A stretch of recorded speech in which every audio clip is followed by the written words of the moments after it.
மானிட சேவையே மகேசன் சேவை. மாணவர்களுக்கு ஒழுக்க நெறிகளை இலகுவாக கற்றுக்கொள்ள தேர்ந்து தெரிவு செய்யப்பட்ட திருக்குறள்கள் அடங்கிய தொகுப்பு நூல்.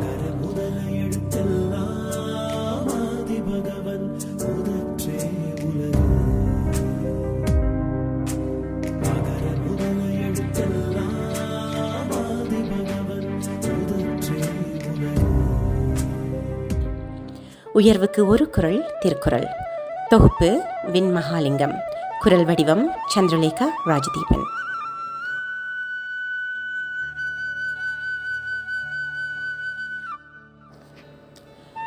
எழுத்துக்கள் தரும் ஒலியெல்லாம் ஆ எழுத்தை, ஆ என்ற ஒலியை முதலாக கொண்டுள்ளது போல் உலகம் கடவுளாகிய ஆதி பகவானையே முதலாக கொண்டுள்ளது.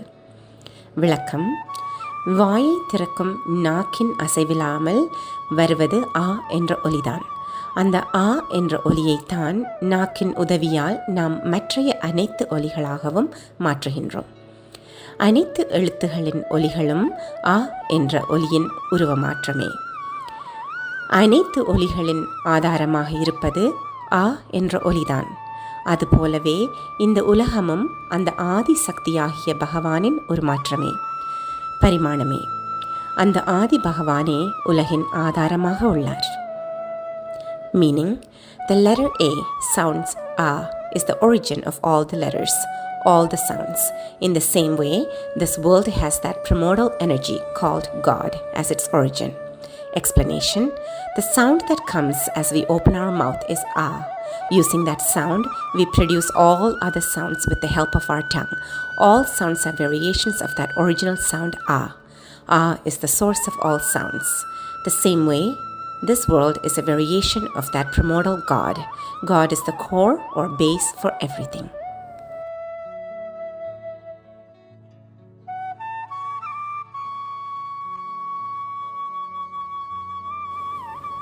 அகர முதல எழுத்தெல்லாம் ஆதி பகவன் முதற்றே உலகு. பொருள்: எழுத்துகள் தரும் ஒலியெல்லாம் ஆ எழுத்தை, ஆ என்ற ஒலியை முதலாக கொண்டுள்ளது போல் உலகம் கடவுளாகிய ஆதி பகவானையே முதலாக கொண்டுள்ளது. விளக்கம்: வாயை திறந்ததும் நாக்கின் அசைவில்லாமல் வருவது ஆ என்ற ஒலிதான். அந்த ஆ என்ற ஒலியைத்தான் நாக்கின் உதவியால் நாம் மற்றைய அனைத்து ஒலிகளாகவும் மாற்றுகின்றோம். அனைத்து எழுத்துகளின் ஒலிகளும் ஆ என்ற ஒலியின் ஒரு மாற்றமே. அனைத்து ஒலிகளின் ஆதாரமாக இருப்பது ஆ என்ற ஒலிதான். அதுபோலவே இந்த உலகமும் அந்த ஆதி சக்தியாகிய பகவானின் ஒரு மாற்றமே, பரிணாமமே. அந்த ஆதி பகவானே உலகின் ஆதாரமாக உள்ளார்.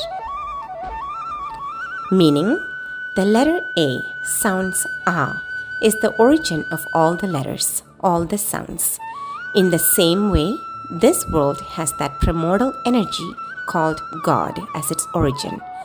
Explanation: the sound that comes as we open our mouth is A.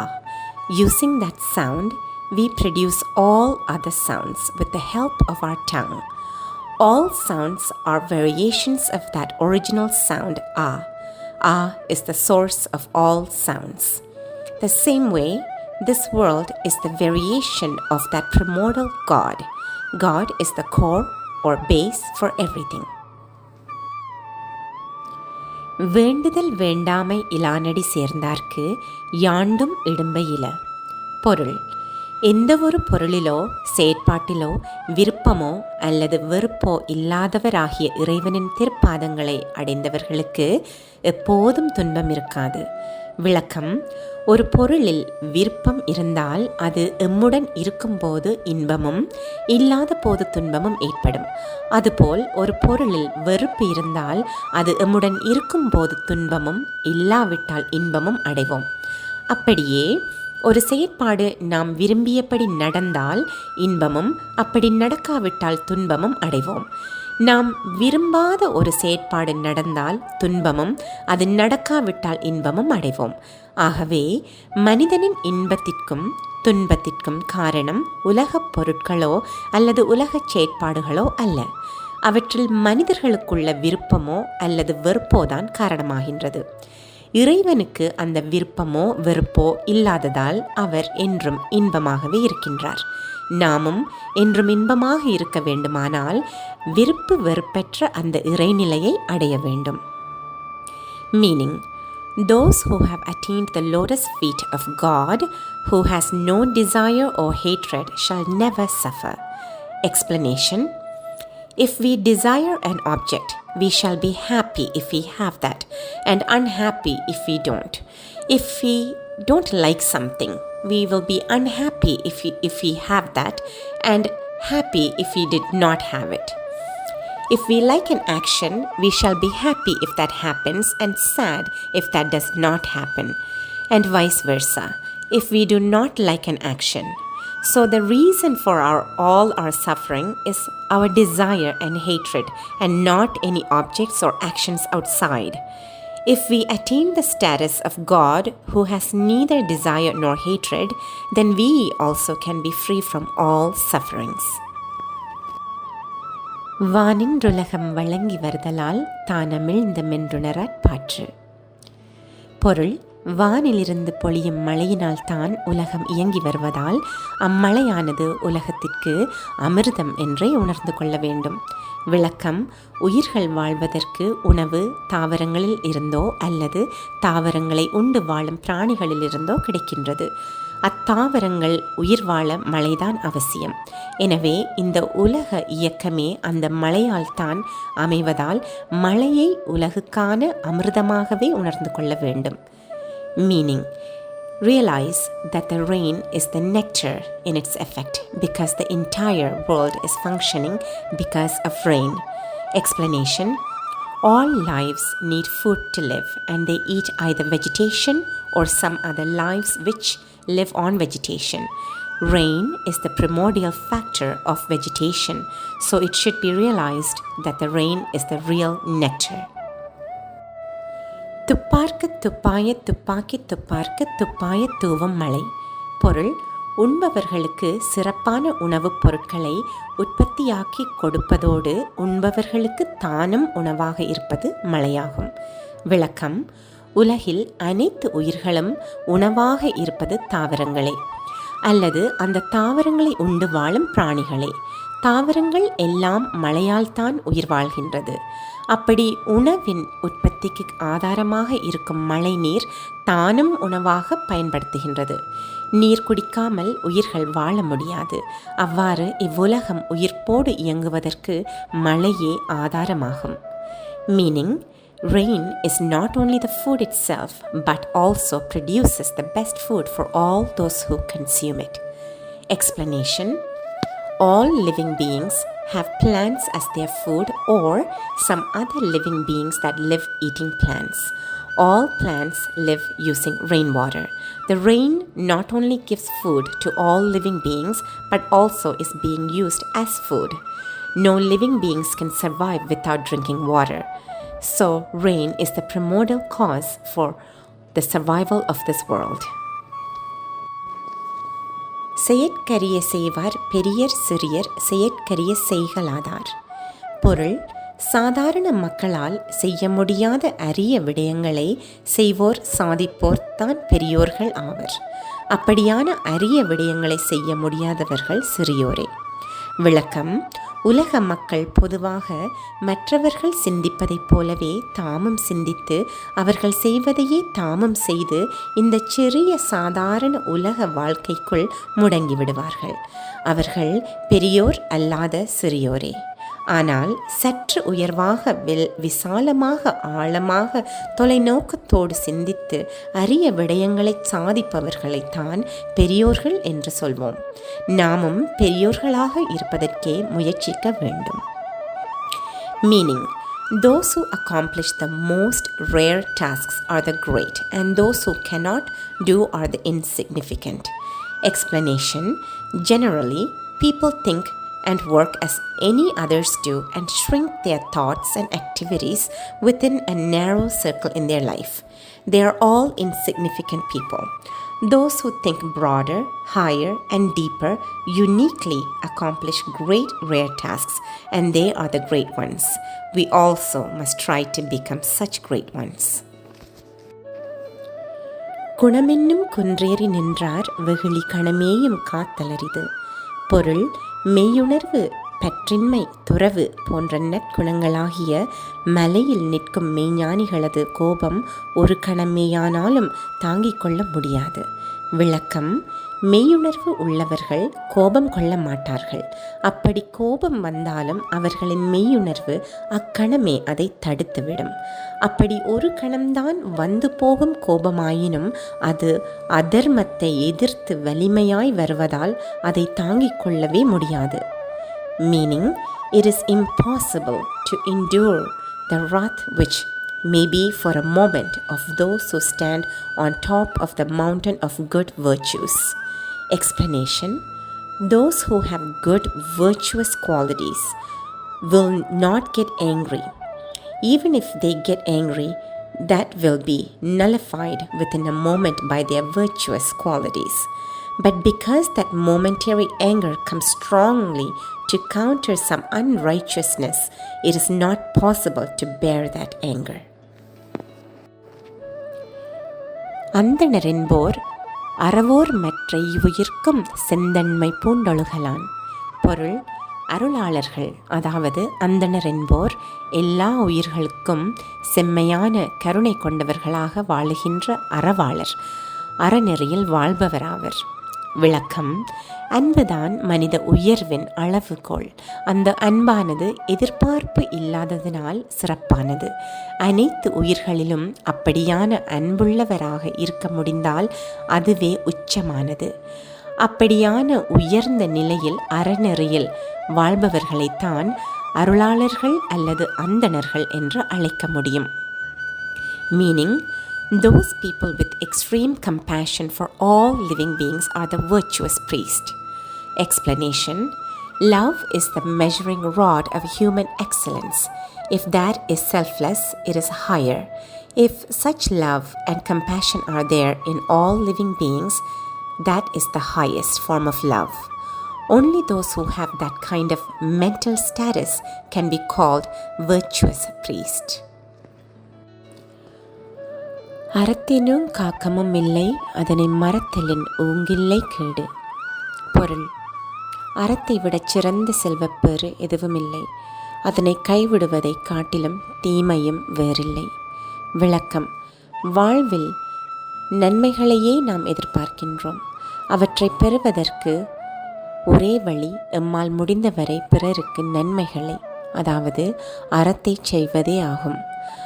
அறச்செயல்கள் மட்டுமே நமக்கு நன்மைகளையோ செல்வத்தையோ தரவல்லது. அதனை செய்யாவிடுவது நமக்கு அழிவையே தருகிறது. ஆகவே அறச்செயல்களை செய்து கொண்டே இருக்க வேண்டும். Meaning: nothing is more rewarding than virtue, righteousness, and nothing is more ruinous than neglecting it. Explanation: we expect only rewards in life. The only way to get them is to follow virtues. It is only virtue that can give us benefits or wealth. If we forget and ignore that, we shall be ruined. It is that much essential to follow virtues in our life. மனத்துக்கண் மாசிலன் ஆதல் அனைத்தரன் ஆகுல நீர பெற. பொருள்: அறம் என்பதெல்லாமே முடிவில் மனத்திலே அழுக்குகள் இல்லாதவனாக ஆவதுதான். அவ்வாறில்லாத செயற்பாடுகள் வெறும் ஆரவார ஆடம்பர செயற்பாடு போன்றனவே. விளக்கம்: அறம் என்றால் பலனை எதிர்பாராமல் பிறரின் துன்பங்களை போக்கி ஆறுதல் கொடுப்பதாகும். ஆடம்பரம், புகழ் போன்றவற்றுக்கு ஆசைப்படல் அல்லது வேறு நன்மைகளை எதிர்பார்த்தல் என்பன எமது மன அழுக்குகள் ஆகும். அப்படியான எதிர்பார்ப்புகளோடு செய்தால் அது எமது மன அழுக்கை போக்காது. நாம் அறத்தை செய்வதே மன அழுக்கை போக்குவதாய் ஆகும். பயன் எதையும் எதிர்பாராமல் செய்வதே அறமாகும். Meaning: becoming free from mental impurities is all about virtue. All others are just like empty shows. Explanation: virtue is helping others and comforting them without any expectations in return. Expecting name, fame, or any other benefits are our mental impurities. Any actions with those expectations will not be considered a virtue. We must do virtuous activities in order to become pure in our hearts. அழுக்கார வாவகிளி இந்நாச்சொல் நான்கும் இழுக்கா என்றது அறம். பொருள்: பொறாமை, பேராசை, கோபம், சுடுசொல் ஆகிய இந்த நான்கையும் தவிர்த்து கொண்டு செய்யும் செயல்களே அறமாகும். விளக்கம்: அறம் என்பது மன அமைதியோடு, அன்போடு, பெருந்தன்மையோடு, தொண்டு உள்ளத்தோடு செய்வது. செயல் வெளித்தோற்றத்தில் நல்லதாயினும் அதை செய்யும் போது மனதில் பொறாமை, பேராசை, கோபம், சுடுசொல் ஆகிய தீயவை இருக்குமாயின் அது அறச்செயல் ஆகாது. Meaning, virtuous deeds are the ones done without envy, greed, wrath, and harsh words. Explanation: virtuous deeds are the ones done with mental peace, love, generosity, and charity feelings. Even if it appears outside to be good deeds, it will not be so if it is done with ill feelings like envy, greed, wrath, and harsh words. அன்றறிவாம் என்னா தரம் செய்க மற்றது பொன்றுங்கால் பொன்றா துணை. பொருள்: அந்த நேரம் முதுமையில் அது பற்றி சிந்திக்கலாம் என்று இருந்து விடாமல் இப்போதிருந்தே அறத்தை செய்க. அது நமது உடல் இறக்கும் போது இரவாத துணையாக எம்மோடு வரும். விளக்கம்: கிடைக்கும் உலக இன்பங்களை அனுபவிக்காமல் இப்போது அறம் செய்ய வேண்டுமா? முதுமை காலத்தில் வேண்டுமானால் அதை செய்து இறப்பின் பின் அதன் பயனை அனுபவிப்போம் என்றிருந்தால் காலம் கடந்துவிடும். அத்தோடு இறப்பு எந்நேரத்திலும் நடந்துவிடலாம். அந்நேரம் எம்மோடு கூட வந்து உதவ எதுவும் இருக்காது. அறம் ஒன்றுதான் நமது உடல் இறக்கும்போது தானும் இறந்து விடாமல் எம்மோடு கூட வந்து எமக்கு துணையாக இருக்கும். அதை இப்போதிருந்தே செய்வோம். Meaning: do the virtues now without postponing to later life. Virtue is the only thing that comes along with us. When we die, that is our help which will not die. Explanation: generally, we keep busy enjoying the pleasures of this world and postpone doing the virtuous for a later time because we think that virtues have to be done to get some merits for our next life. But we may not have enough time to do the later as we do not know the time of our death. It is only the virtues we do that will come along with us and be helpful after death. So virtues have to be done right now, from now. அறத்தான் வருவதே இன்பமற்றெல்லாம் புறத்த புகழும் மில. பொருள்: நமக்கு அறவழியில் வருவதே உண்மையான இன்பமாகும். அறமற்ற வழியில் வருகின்ற மற்றவை எல்லாமே உண்மையில் துன்பமே. அவற்றால் எமக்கு புகழும் இல்லை. விளக்கம்: இன்பம் என்பது எமது இதயத்தின் உணர்வு. அது நமக்கு அறவழியில் கிடைக்கும் போது எமது இதயம் அதை உண்மையான இன்பமாக அனுபவிக்கும். ஆனால் அவற்றை நாம் அறமற்ற வழியில் தேடிக்கொண்டால் வெளிக்காட்சியில் அவை இன்பம் போன்று தோன்றினாலும் அதை எம் உள்மனது இன்பமாக அனுபவிக்க முடியாது.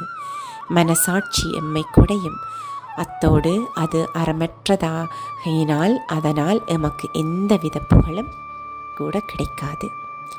Meaning, the pleasure that comes from virtuous deed is real pleasure. All others are devoid of pleasure and no praise from them.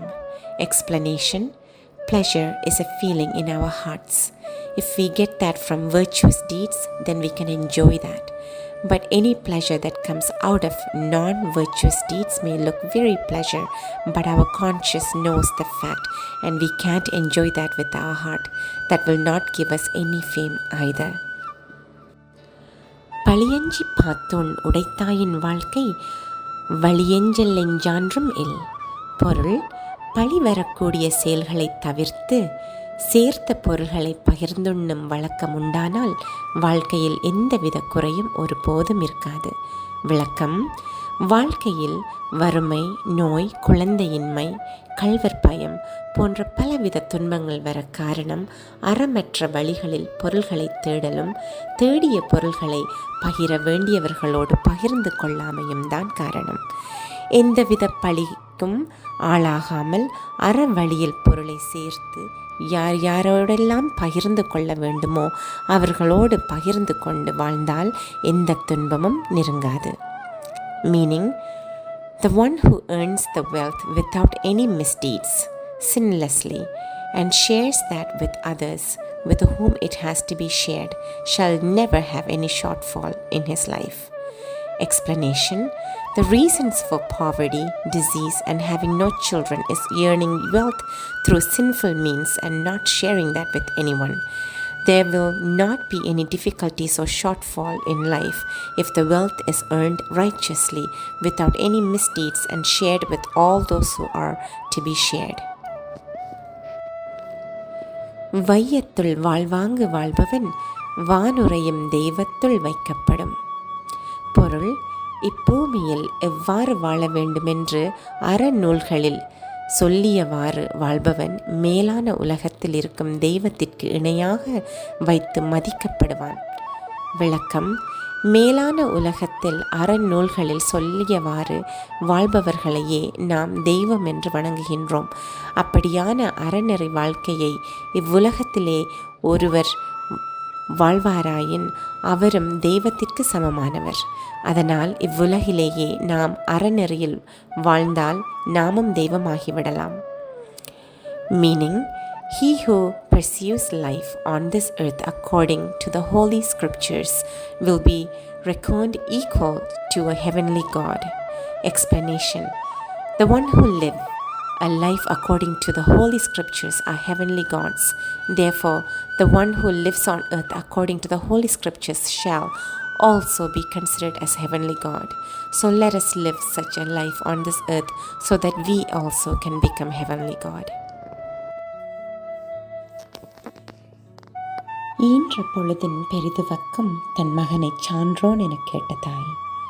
பொருள்: தன்னுடைய மகன் அறிவாற்றலுள்ள பெருமகன் என்பதை கேள்விப்படும் தாய் அம்மகனை பெற்ற போதிருந்த மகிழ்ச்சியை விட பெருமகிழ்ச்சி அடைவாள். விளக்கம்: எவ்வளவோ துன்பங்களை தாங்கி ஒரு குழந்தையை பெறுகின்ற தாய் பெற்றவுடன் தான் பட்ட துன்பங்களை எல்லாம் மறந்து பெருமகிழ்ச்சி அடைகிறாள். ஆனால் தன் பிள்ளை ஒரு அறிவாற்றல் உள்ள பெருமகன் என்று கேள்விப்படும் போது அதைவிட பெருமகிழ்ச்சி அடைகிறாள்.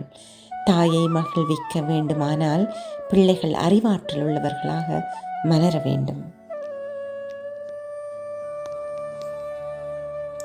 Meaning, the joy of a mother who hears that her son is a scholar is much more greater than the joy she enjoyed when she gave birth to that son or daughter. Explanation: undergoing many difficulties and pain, a mother gives birth to a child, but she gets immense joy when she gets that baby. But the joy she gets when she hears that her son or daughter is a scholar is much more than that. So if the son or daughter wants to make his or her mother happy, they must become scholars.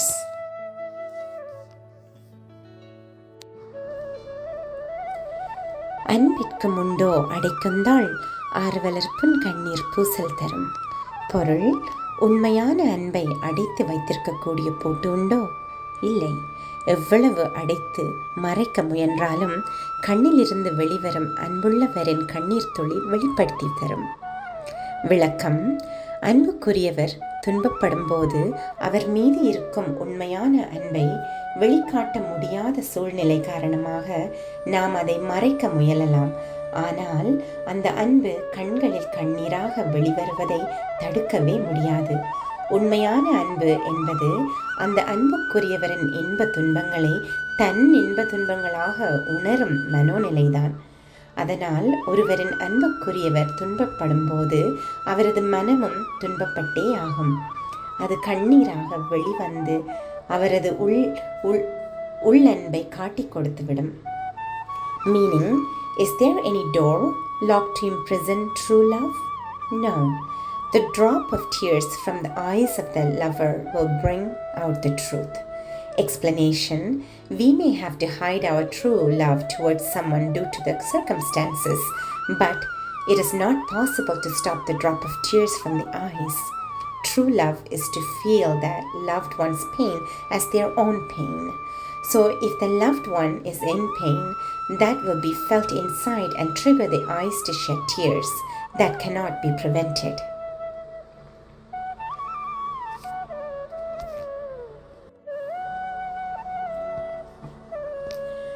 அன்பில்லார் எல்லாம் தமக்குரியர், அன்புடையார் என்பும் உரியர் பிறர்க்கு.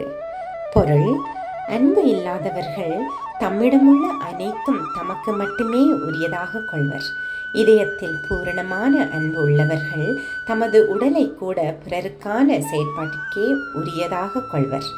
விளக்கம்: ஒவ்வொரு மனிதர் பொறுப்பிலும் அவர்களின் உடல் உட்பட பல பொருட்கள் அவர்களுக்கு உரிமையாக இருக்கும். உள்ளத்தில் அன்பே இல்லாதவர்கள் அவை அனைத்தையும் எவருடனும் பகிர விரும்பாமல் தமக்கு மட்டுமே உரிமை என்று தாமே பயன்படுத்துவார்கள். உள்ளத்தில் பரிபூரணமான அன்பு உள்ளவர்கள் தமது உடல் உட்பட தமது அனைத்து உடைமைகளும் அனைவருக்கும் உரியனவாக நினைத்து அவற்றின் பயன்பாட்டை மற்றவர்களோடு பகிர்ந்து கொள்வார்கள்.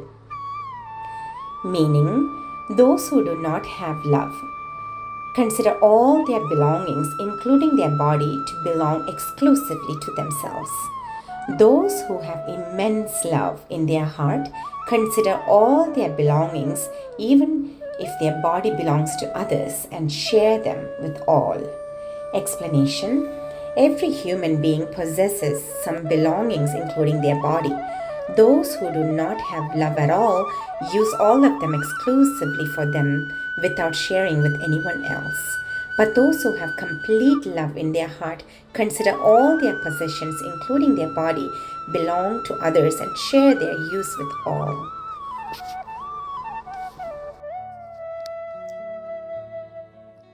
அன்பு எனும் ஆர்வமுடைமை அதுவீனும் நண்பெனும் நாடாச் சிறப்பு. பொருள்: அன்பு பற்றுதலை தரும். அது பற்றுதல் நட்பாகிய அளவற்ற சிறப்பை தரும். விளக்கம்: இருவர் மனமுருந்திச் சேர்ந்திருப்பதே நட்பு. அதுவே வாழ்வின் அனைத்து சிறப்புகளின் அத்திவாரமாகும். அந்த நட்பு அன்பினால் ஏற்படும் பற்றுதலால் தான் உருவாகிறது. எனவே நாம் எமது வாழ்வின் அனைத்து சிறப்புகளையும் அடைவதற்கு அன்பே மூலப்பொருளாகும்.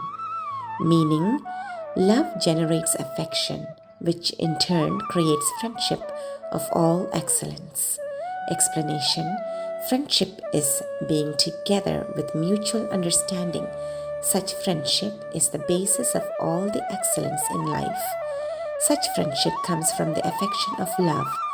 So love is the root cause for all excellence in life.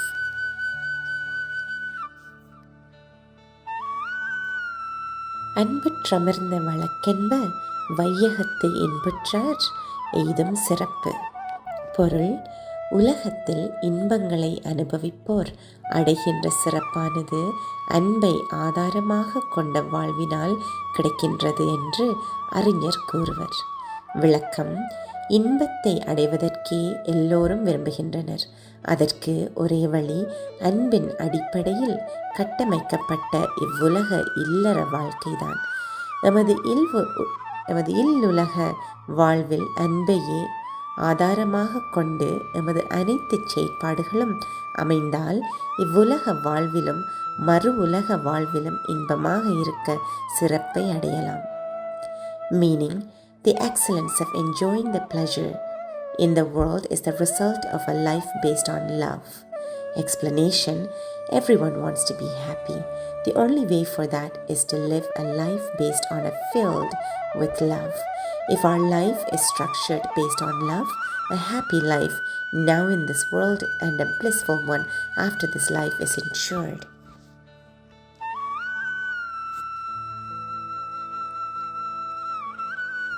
அறத்திற்கே அன்புசார் என்பறியார் மரத்திற்கும் அதே துணை.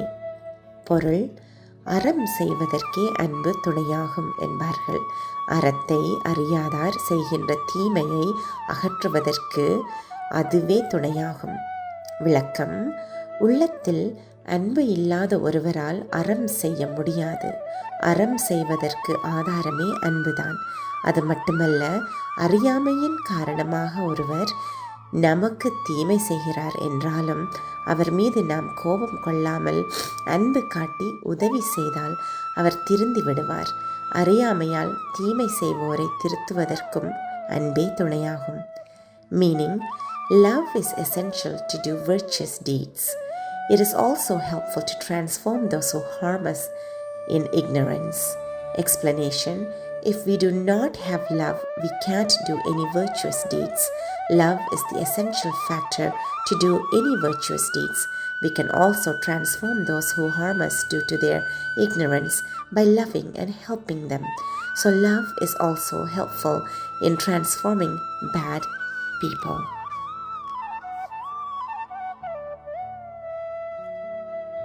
அன்பகத்து இல்லா உயிர் வாழ்க்கை வன்பாட்கண் வற்றல் மரம் தளிர்த்தற்று.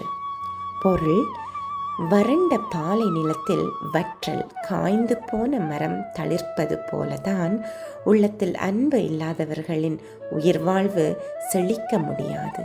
விளக்கம்: மனித வாழ்வின் உயிரே அன்புதான். அது இல்லாவிட்டால் வாழ்வே வறண்டுவிடும். எப்படி வறண்ட பாலை நிலத்தில் நிற்கும் காய்ந்த மரம் தளிர்க்க முடியாதோ அப்படித்தான் இதயத்தில் அன்பில்லாதவர்களின் வாழ்க்கை வறண்டு போய்விடும்.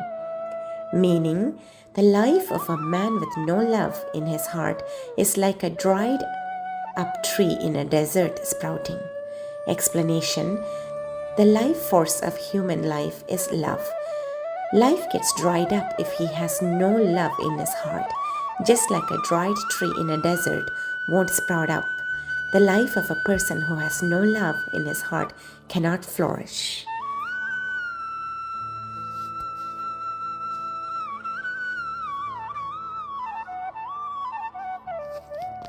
புறத்துறப்பெல்லாம் அவன் செய்யும் யாக்கை அகத்துறப் பண்பிலவர்க்கு.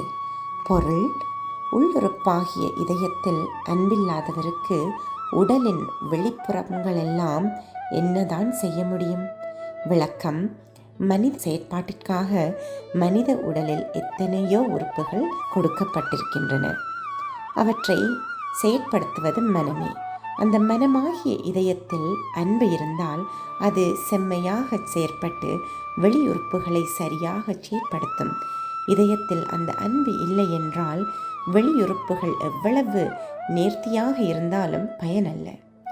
Meaning, what use of the outer organs of the body if there is no love in the inner heart?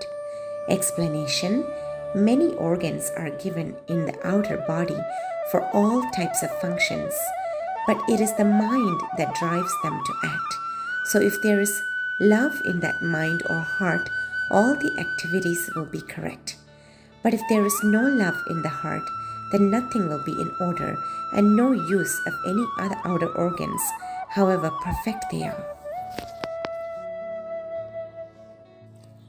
அன்பின் வலிய துயர் நிலை அதில்லார்க்கு என்பு தோல் போர்த்த உடம்பு. பொருள்: உடல் வாழ்வானது. அன்பின் வழியிலா அமைவதே உயிர்ப்புள்ள நிலையாகும். அப்படி இல்லாதவர்களுக்கு வெறும் தோளால் போர்த்திய எலும்பு தசை உடல்தான். உயிரற்ற வாழ்வுதான் அது. விளக்கம்: வாழ்வில் அடையக்கூடிய எந்த பயனையும் அடைய வேண்டுமாயின் அதற்கு இதயத்தில் அன்பு இருக்க வேண்டும். அந்த அன்பு இல்லை என்றால் வாழ்வில் எவ்வித பயனும் இல்லாததால் வாழாமல் இருப்பதற்கு சமமாகும். அதாவது உயிரிருந்தும் உயிரில்லாத வெறும் தோலால் போத்திய எலும்பு தசையாலான உடல் மட்டுமே இருப்பதை போன்றதே. Meaning, only the life based on love is really alive. For others, it is only a body of bones and flesh covered with skin. Explanation: we need love in our hearts to achieve any meaningful benefits in life. Life without love is useless. That is the same as carrying a dead body of bones and flesh covered with skin.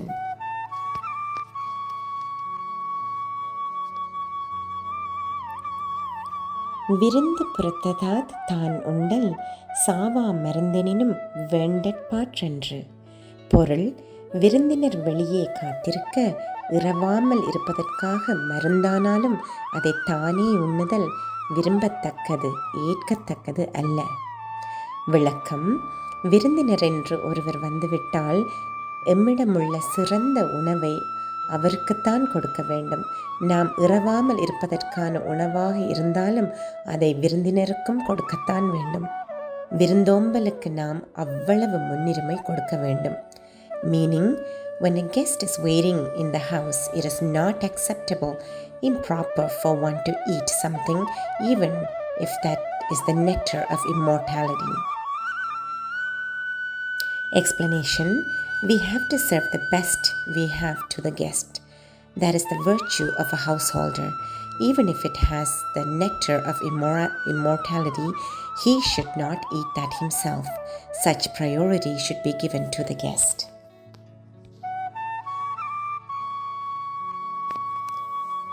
அகனமர்ந்து ஈதலின் நன்றே முகனமர்ந்து இன்சொலன் ஆகப்பெறின். பொருள்: மனமு வந்து ஒரு பொருளை கொடுப்பதை விடவும் முகம் இனிமையாகவும் இனிய சொற்களும் சேரப்பேரின் அதுவே நன்றாகும். விளக்கம்: மனம் விரும்பி ஒரு பொருளை ஒருவருக்கு கொடுப்பது என்பது எவ்வளவு நல்ல செயல்! ஆனால் அதையும் விட சிறந்தது முகமலர்ச்சியோடு இனிமையாக பேசுவதாகும். முகம் மலர வேண்டுமானால் முதலில் மனம் மலர வேண்டும். மனம் மலர்ந்து ஒரு பொருளை கொடுப்பது சிறந்ததுதான். ஆனால் அத்தோடு இனிய சொற்களையும் பேசுவது அதையும் விட சிறந்தது என்று சொல்வதன் மூலம் இனிய சொற்களின் உயர்வு அவசியம் மிகவும் வலியுறுத்தப்பட்டுள்ளது. Meaning: a sweet speech with a sweet smiling face is better than a gift given with a sweet heart.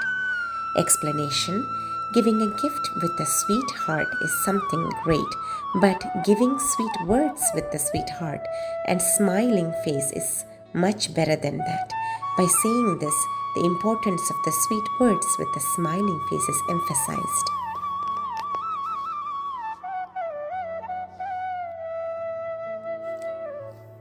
முகத்தான் அமர்ந்தினிது நோக்கி அகத்தானம் இன்சொலினதே அறம். பொருள்: கண்டவுடன் மகிழ்ச்சியால் முகம் மலர்ந்து வந்தவரை இனிமையாக பார்த்து கனிவான உள்ளத்தால் இனிமையான வார்த்தைகளை பேசுவதே அறநெறியாகும். விளக்கம்: நாம் காணும் ஒருவரோடு எப்படி உறவாட வேண்டும் என்பதற்கே அறநெறி முறைகள் உள்ளன. ஒருவரை கண்டவுடன் மனதில் மகிழ்ச்சி ஏற்பட வேண்டும். அதன் காரணமாக முகம் மலர வேண்டும். மலர்ந்த முகத்தால் கனிவோடு பார்க்க வேண்டும். அவற்றை விட இனிமையான வார்த்தைகளால் பேசுவதே மிக அவசியமாகும். Meaning, speaking sweet words from a kind heart with a kind look and a blossomed face is the virtuous way. Explanation: there are virtuous methods specified about how to welcome and converse with someone. When we meet someone, we must be joyful, thereby have a blossomed face with a kind look, and then especially speak with sweet words.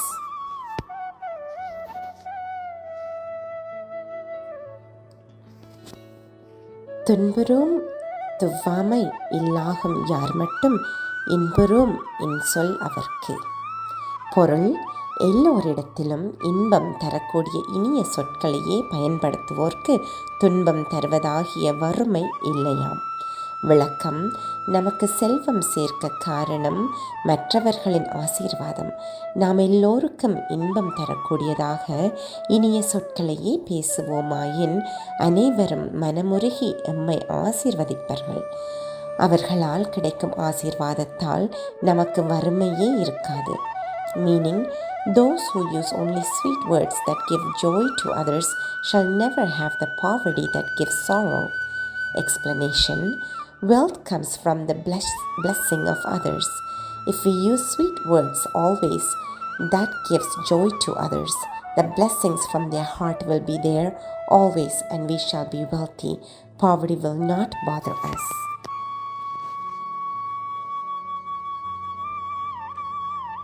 பணிவுடையன் இன்சொலன் ஆதல் ஒருவற்கு அணியல்ல மற்ற பெற. பொருள்: தன்னடக்கமான பணிவான பண்பும் இனிமையான சொற்களும் உள்ளவராக இருப்பதே ஒருவருக்கு சிறப்பான ஆபரணமாகும்.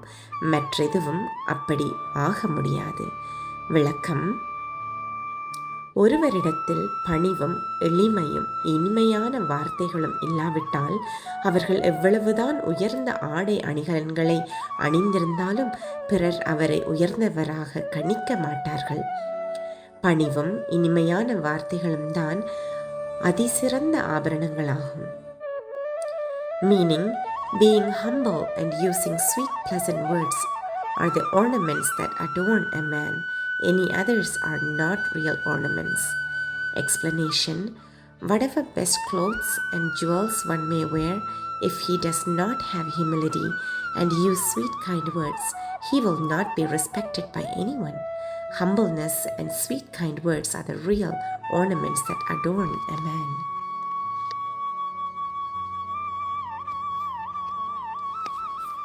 அல்லவை தேய அறம் பெருகும் நல்லவை நாடி இனிய சொலின்.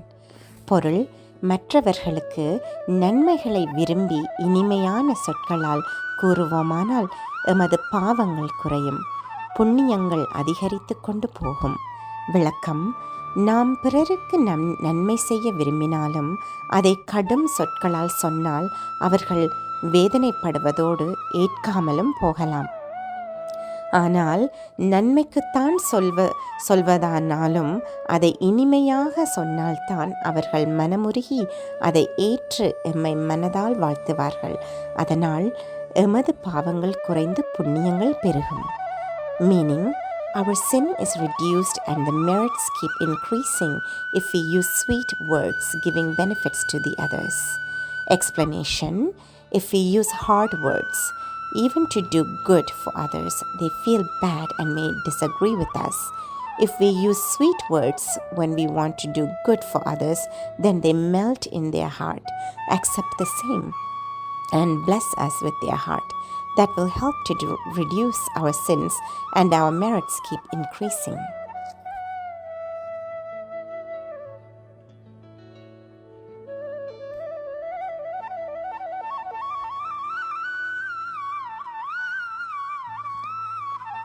இன்சொல் இனிதீன்றல் காண்பான் எவன் கொலோ வன் சொல் வழங்குவது. பொருள்: பிறர் தரும் இனிமையான வார்த்தைகள் தனக்கு இன்பத்தை தருவதை அனுபவமாக காண்கின்றவன் என்னதான் காரணமாக பிறருக்கு துன்பமான கடினமான சொற்களை சொல்கின்றான். விளக்கம்: ஒருவரமுடன் இனிமையாக பேசும்போது எமது மனதில் எவ்வளவு இன்பமாக இருக்கின்றது. அதை அனுபவித்த பின்பாவது அதன் அருமையை உணர்ந்து நாமும் மற்றவர்களுடன் இனிமையாக பேசாது கடினமான சொற்களை பயன்படுத்துவது ஏன்? அது எவ்வளவு இழிவானது. இனிய சொற்களின் அவசியம் இதனால் இடித்துரைக்கப்படுகின்றது. Meaning, why should someone use harsh words even after realizing the pleasures of the sweet words from others?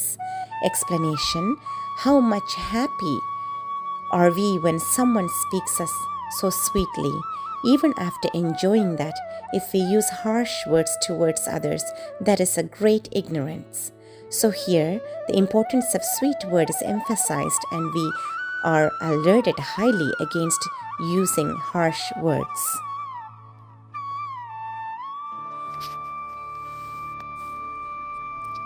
Explanation: we have to use sweet words, always. We should never use harsh words. Even if someone uses harsh words, we must pose ourselves and reply with sweet words so that both can experience sweetness. That will be just like eating sweet fruits instead of sour, unripe ones. But if we also react with harsh words, both will get hurt. So let us use sweet words always.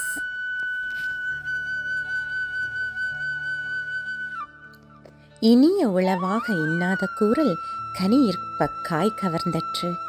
பொருள்: இனிய சொற்கள் இருக்கும் போது இனிமையற்ற சுடு சொற்களை சொல்வது இனிய பழங்கள் இருக்கும்போது இனிமையற்ற காய்களை உண்பதை போன்றது. விளக்கம்: நாம் பேசும்போது இனிய சொற்களையே பேச வேண்டும்.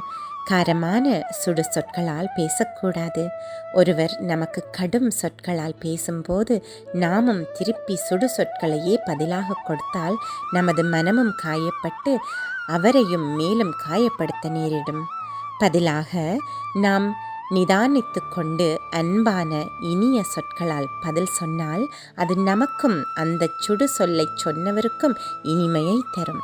அதாவது புளிப்பான காயை உண்பதற்கு பதிலாக இனிய பழத்தை உண்பது போல இருக்கும். அதனால் மற்றவர்கள் எப்படி பேசினாலும் நாம் பேசும்போது இனிமையாகவே பேச வேண்டும். Meaning, using harsh words when there are sweet words available is like eating unripe, sour fruits when there are very sweet fruits. Explanation: we have to use sweet words always. We should never use harsh words.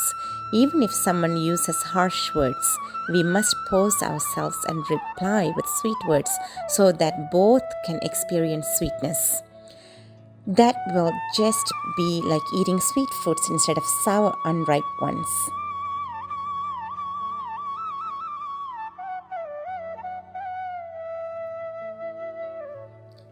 செய்யாமல் செய்த உதவிக்கு வையகமும் வானகமும் ஆற்றலரிது. பொருள்: தன் பெயரை வெளிப்படுத்தி செய்யாமல் ஒருவருக்கு செய்த உதவிக்கு மண்ணுலகும் விண்ணுலகும் சேர்த்தாலும் சமமாகாது. விளக்கம்: பொதுவாக பிரதி உபகாரம் கருதி அல்லது தனது நற்பெயருக்காகத்தான் உதவியை செய்வார்கள். தன் பெயரை வெளிப்படுத்தாமலே ஒருவர் ஒரு உதவியை செய்தால் அதன் பெருமதிப்பு ஈடாக எதுவுமே இருக்க முடியாது. மண்ணுலகும் விண்ணுலகும் சேர்த்து கொடுத்தாலும் அது ஈடாகாது.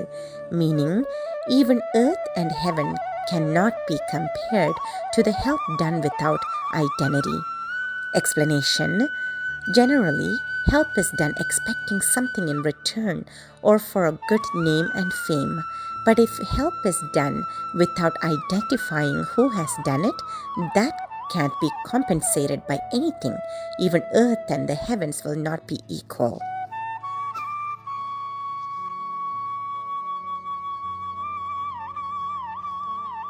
காலத்தினாற் செய்த நன்றி சிறிதெனினும் ஞாலத்தின் மானப் பெரிது. பொருள்: தக்க சமயத்தில் செய்கின்ற உபகாரமானது சிறிதானாலும் பெருமதியில் உலகை விடவும் பெரியதாகும். விளக்கம்: ஒருவருக்கு குறித்த சமயம் தேவையான உதவி மிகச் சிறிதாக இருக்கலாம். ஆனால் அந்த நேரத்தில் அது அவரது உயிரை கூட காப்பாற்றக்கூடியதாக இருக்கலாம். அதனால் அவருக்கு அது உலகை விட பெரியதாய் இருக்கும். பின்னர் காலம் கடந்து எவ்வளவு பெரிய உதவி செய்தாலும் அது பயனற்றதாக இருக்கும். ஆகவே தருணம் அறிந்து எமது உதவியை செய்ய வேண்டும். அதுவே மிக முக்கியம். தக்க சமயத்தில் எமது உதவியை செய்ய வேண்டும். Meaning, the help done at the right time of need is really more significant than the earth in its value. Explanation: the help someone needs at a certain time may be a minor one, but it may help him even to save his life. That small help will be bigger than the earth for him. Any great help done after the time of need is of no use. So we have to do our help at the right time when they need it without any delay.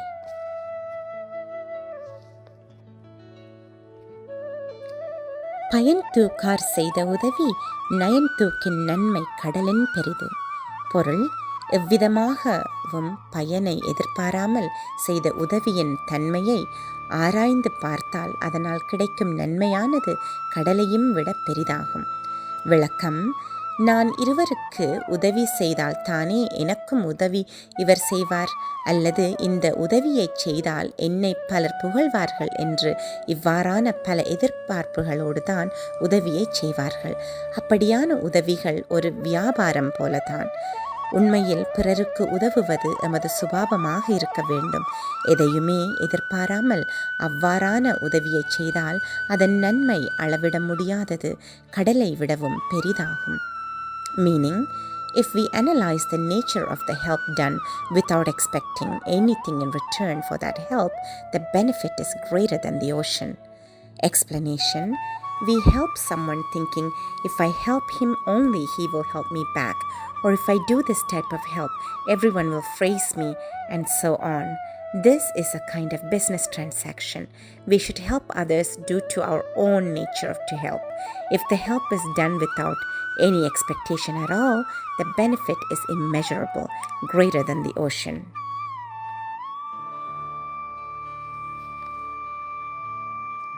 உதவி வரைத்தன்றுதவி உதவி செய்யப்பட்டார் சால்பின் வரைத்து. பொருள், உதவியானது செயற்படுகின்ற உதவியின் அளவை பொறுத்திருப்பதில்லை, அந்த உதவியை பெறுபவரின் தகமையின் அளவை பொறுத்தது. விளக்கம்: ஒருவர் உதவியை செய்கின்றார், ஒருவர் உதவியை பெறுகின்றார். உதவியை செய்பவர் ஏதேதோ அளவில் உதவி கிடைக்கட்டும் என்று நினைத்து செய்வார்.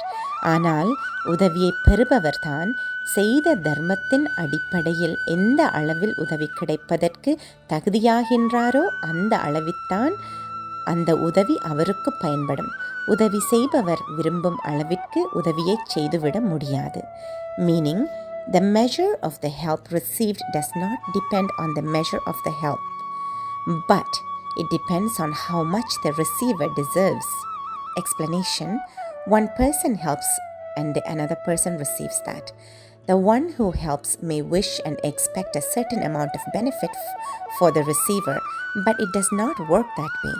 The actual amount of benefit depends on how much the receiver deserves on this merits. No one can help anyone to the extent he wants unless the recipient deserves it by virtual merits.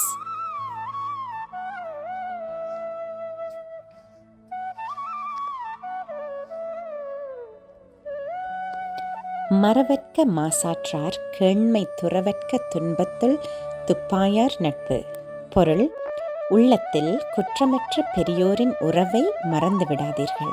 அதுபோல் நீங்கள் துன்பத்தில் இருந்தபோது துணையாக நின்றவர்களது நட்பையும் விட்டுவிடாதீர்கள். விளக்கம்: மனதில் குற்றங்களில்லாத பெரியோர்களின் உறவு நாம் என்றும் நல்வழியில் பயணிக்க உதவும் என்பதால் அவர்களது உறவை பேண வேண்டும். அதேபோல நாம் துன்பத்தில் இருக்கும் போதுதான் உண்மையான நண்பர்களை அறிய முடியும். அப்படி நாம் துன்பப்பட்ட நேரத்தில் உதவிய அந்த உண்மையான நண்பர்களின் நட்பையும் விட்டுவிடக்கூடாது. Meaning, never forget the fellowship of pure-hearted wise men, nor forsake the friendship of those who aided you when you were in adversity. Explanation: the fellowship of pure-hearted wise men will help us to follow the proper path in life, so we must maintain the fellowship with them. The friends who aided us in adversity are true friends and will always be with us to help, so we should never forsake their friendship.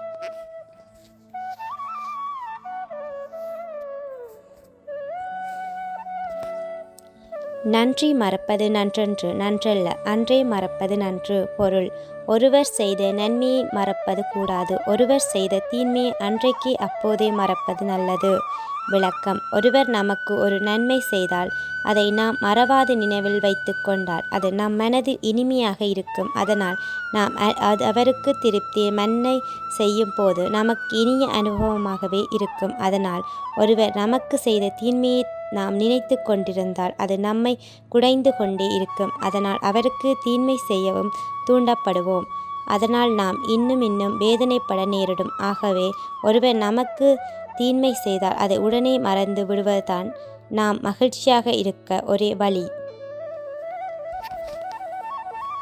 Meaning, it is not good to forget the help done by someone, but it is better to forget any harm done by someone on the same day, same time. Explanation: if we remember the help done by someone, that will give us sweetness in our hearts and encourage us to help them back, and by helping them back, we shall be happy again. But if we keep in mind any harm done by someone, we can't be peaceful, and at the same time, we shall be tempted to harm them. And in that way, we will be miserable. So if we want to be happy, we must forget any harm done by someone immediately, but keep remembering any help done to us always.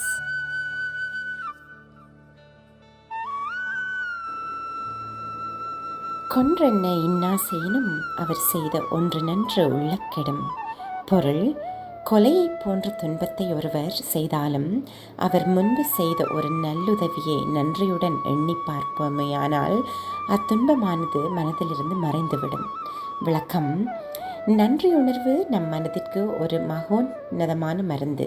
ஒருவர் செய்த உதவியின் நன்றியுணர்வு நம் மனதில் ஊற்றெடுக்கும் போது அவர் பின்னர் மிக மோசமான துன்பத்தை தந்தாலும் அது ஒரு பொருட்டாக தெரியாது. Meaning, even the deadliest injury is made that will be nullified when he thinks gratefully of one help that person did before. Explanation: the thought of gratefulness is a good medicine. When that feeling of gratefulness for someone flows in our heart because of the help he did before, even if he makes a deadliest injury later, that won't be a big deal.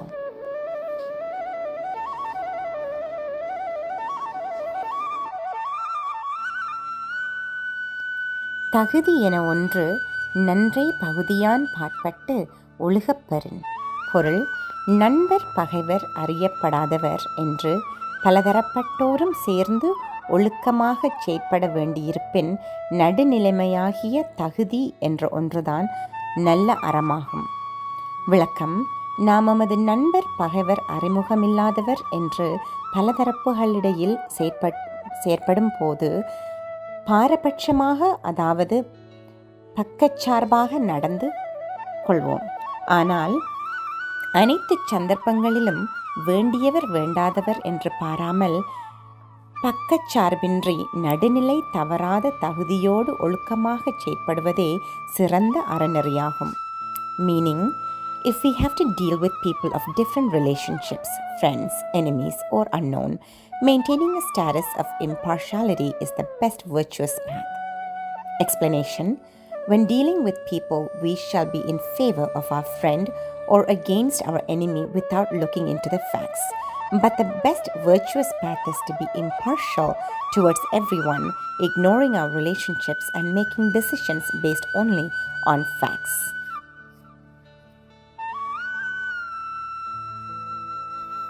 நன்றே தரினும் நடுவிகந்தாம் ஆக்கத்தை அன்றே ஒழிய விடல். பொருள்: பெரும் நன்மையை தருவதாயினும் நடுநிலைமை தவறுவதன் மூலம் வருகின்ற செல்வத்தை அன்றைக்கே தவிர்த்துவிட வேண்டும். விளக்கம்: வாழ்வதற்கு செல்வம் தேவைதான். ஆனால் செல்வத்தைச் சேர்ப்பது வாழ்க்கையின் நோக்கமல்ல. பக்கச்சார்பற்ற நடுநிலை பேணும் அறநெறி வாழ்க்கையே வாழ்வின் நோக்கம். அறநெறியை விற்று செல்வத்தை சேர்க்கக்கூடாது. அப்படி நடுநிலை தவறி கிடைக்கின்ற செல்வத்தை ஒரு நாளேனும் எடுத்துக்கொள்ளாமல் தவிர்த்து விட வேண்டும். Meaning, however prosperous it may be, give it up the same day that wealth gained at the cost of losing impartiality. Explanation: we need wealth to live, but earning wealth is not our aim in life. A righteous, impartial life is the target in our life. We should not sell that to earn wealth. We must eliminate such wealth gained by losing impartiality on that spot itself.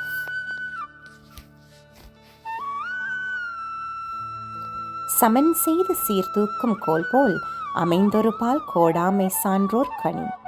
பொருள்: சமப்படுத்தி சரியாக காட்டும் தராசு கோல் போல நின்று கொண்டு ஒரு பக்கமாக சாராதிருப்பது பெரியோர்களுக்கான சிறப்பாகும். விளக்கம்: தமக்கான நடுநிலையை பேணாது வேண்டியவருக்கு சார்பாகவும் வேண்டாதவருக்கு எதிராகவும் இருப்பது சிறுமைத்தனமாகும். எப்படி தராசு தனது நடுநிலையில் நின்று கொண்டு பொருளின் நிறையை சரியாக காட்டுமோ அதுபோல அறிவார்ந்த பெரியோர்கள் பக்கச்சார்பின்றி நீதி வழங்குவார்கள். அதுவே அவர்களது சிறப்பாகும். Meaning, just like the balance rod which weighs and shows the correct weight, being impartial, not taking sides, is the ornament to the wise. Explanation: it is pettiness to show partiality in giving justice between friends and enemies. The great wise men, being impartial, give justice without partiality, just like the balance rod, being in a neutral position and weighing correctly. This is the excellence of wise men.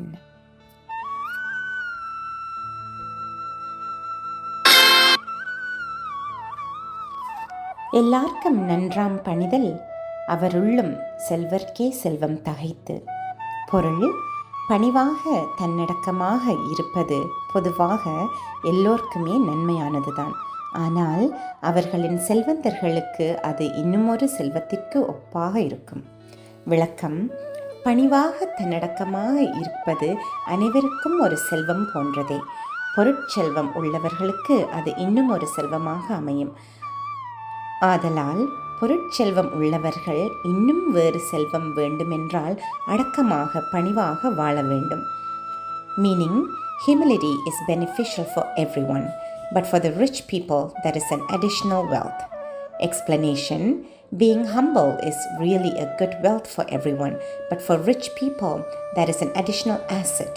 So humility is essential, especially for rich people, because that is their main asset. யாகாவாராயினும் நாகாக்க காவாக்கல் சோகப்பர் சொல்லெழுக்கப்பட்டு. பொருள்: எதை காப்பாற்ற கட்டுப்படுத்த முடியாவிடனும் நாவையாவது சொற்களையாவது காப்பாற்ற கட்டுப்படுத்த வேண்டும். காப்பாற்றாவிட்டால் சொற்கள் விகாரப்பட்டு மனவேதனைப்படுவர்.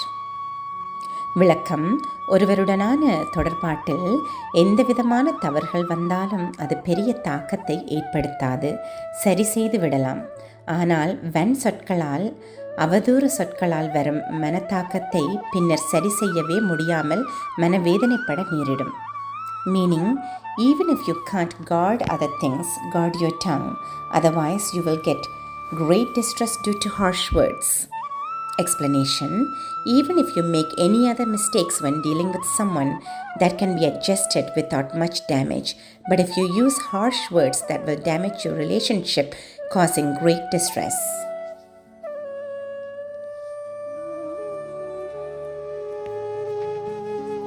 ஒன்றானும் தீச்சொல் பொருட்பயன் உண்டாயின் நன்றாகாதாகிவிடும்.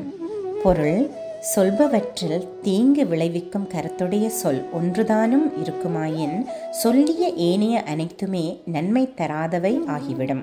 விளக்கம்: ஒரு குடம் பாலில் ஒரு துளி நஞ்சு சேர்ந்து விட்டாலும் முழுவதுமே நஞ்சாகி விடுவது போல, நாம் எல்லாவற்றையும் நன்றாகவே பேசினாலும் அதில் ஒரு தீமை தரும் சொல் சேர்ந்து விட்டால் நன்மை தரும்படியாக நாம் பேசிய அனைத்துமே நன்மை தர முடியாதவை ஆகிவிடும்.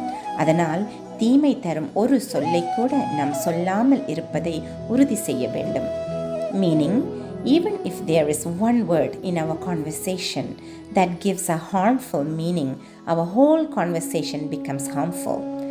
Explanation: we may have a pot of milk, but just a small drop of poison mixed in it makes the whole milk poisonous. In the same way, even if we use one word with a harmful meaning in our conversation, that makes our whole conversation harmful. We must make sure not to say even one word that has a harmful meaning.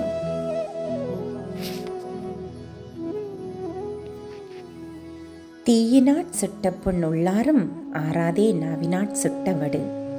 பொருள்: நெருப்பினால் சுட்ட புண் தன்னுள்ளே மாறிவிடும், ஆனால் நாவினால் வேதனைப்படுத்திய காயம் ஆறவே மாட்டாது. விளக்கம்: நாங்கள் ஒருவரை நெருப்பினால் சுட்டுவிட்டால் கூட அது உடலில் ஏற்பட்ட காயம் என்பதால் சில நாளில் மாறிவிடும். ஆனால் இன்னொருவரை வேதனைப்படுத்தும் சொற்களால் நாம் தாக்கினால் அது அவர் மனத்தில் இருந்து எப்போதுமே மாறாது. பிறர் மனதில் உள்ள புண்ணை எமது கண்களால் பார்க்க முடியாவிட்டாலும் அது என்றுமே மாறாத ஒரு காயம் என்பதை நாம் உணர வேண்டும். Meaning, the wound caused by fire will heal within, but not the wound, psychological scar caused by the tongue, harsh words.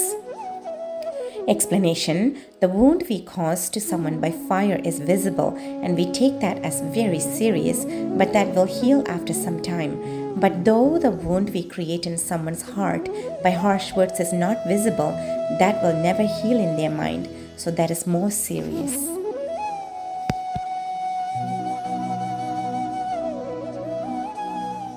ஒழுக்கம் விழுப்பம் தரலான் ஒழுக்கம் உயிரினும் ஓம்பப்படும். பொருள்: ஒழுக்கமானது உன்னதங்களை தருவதால் ஒழுக்கம் உயிரையும் விட மேலானதாக போற்றப்படும். விளக்கம்: உயிர் வாழ்வதன் நோக்கம் அனைத்து மனித உன்னதங்களையும் மனித மகிமைகளையும் பெறுவதே. அது நல்லொழுக்க வாழ்வினால் மட்டுமே சாத்தியமாகும். எனவே உயிரை விடவும் ஒழுக்கமே உயர்வாக போற்றப்படும்.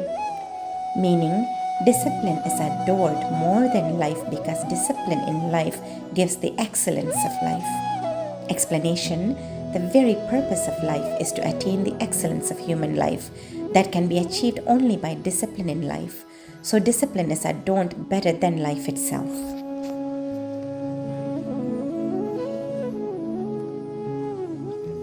அழுக்காருடையான் கண் ஆக்கம் போன்றில்லை, ஒழுக்கமிலான் கண் உயர்வு. பொருள்: பொறாமை உள்ளவனுக்கு செல்வம் இல்லாதது போன்று நல்லொழுக்கம் இல்லாதவனுக்கு வாழ்க்கையில் உயர்வே இல்லை. விளக்கம்: இன்னொருவனின் செல்வச் செழிப்பை உயர்வை கண்டு அவரது திறமையை மெச்சி பாராட்டுபவனுக்கு செல்வம் வந்து சேரும். பொறாமைப்படுபவனுக்கு வறுமைதான் பரிசாகும். அதுபோல் நல்லொழுக்கம் இல்லாதவனுக்கு வாழ்வில் உயர்வே கிடையாது. நல்லொழுக்கம்தான் ஒருவரை வாழ்வில் உயர்நிலைக்கு கொண்டு செல்லும். இதுவே இயற்கை தர்மத்தின் நியதி. Meaning, just like the man with envy will be without wealth, the man devoid of right conduct will have no meritorious progress in life. Explanation: if someone appreciates the talent and good luck of a wealthy person, he also becomes wealthy. Instead, if he becomes jealous of a wealthy man, he becomes poor.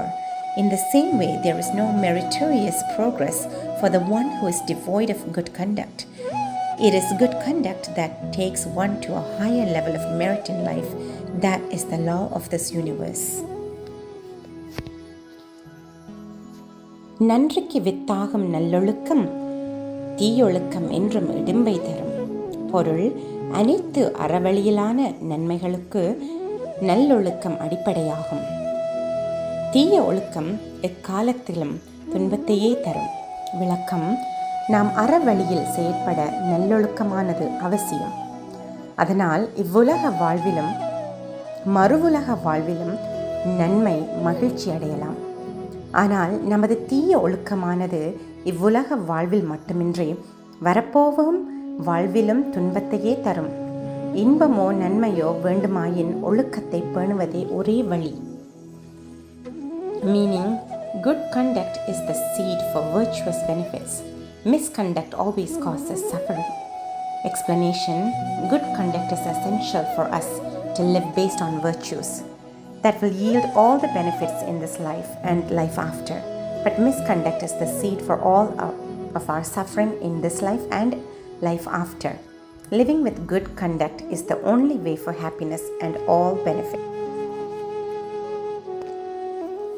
அகழ்வாரை தாங்கும் நிலம் போல தம்மை இகழ்வாரை பொறுத்தல் தலை. பொருள்: தன்னை தோண்டுபவரையும் விழுத்தி விடாது தாங்கும் நிலத்தைப் போல தம்மை அவமதிப்பாரையும் பொறுத்து கொள்வதே தலை சிறந்த பண்பாகும். விளக்கம்: தாங்கிக் கொள்வது நிலத்தின் பண்பு. தன்னை ஒருவர் தோண்டுகின்றார் என்பதற்காக நிலம் தன் பண்பிலிருந்து தவறுவதில்லை. அதுபோல பொறுமை காப்பது எமது பண்பாக இருக்க வேண்டும். ஒருவர் எம்மை அவமதிக்கிறார் என்பதற்காக எமது பண்பிலிருந்து நாம் தவறிவிடாமல் நாம் பொறுமை காக்க வேண்டும். இன்னொருவர் தவறு செய்கிறார் என்பதற்காக நாமும் தவறு செய்ய தேவையில்லை. Meaning, just like the earth supports the person who digs it, it is the prime virtue to tolerate revilers. Explanation: it is the virtue of the earth to bear anyone who stands on it. It will not fail in its virtue even if someone digs it. Our prime virtue is tolerance. We must keep up our virtue of tolerance even on any revilers. We need not give up our virtue of tolerance for the mistake committed by the revilers.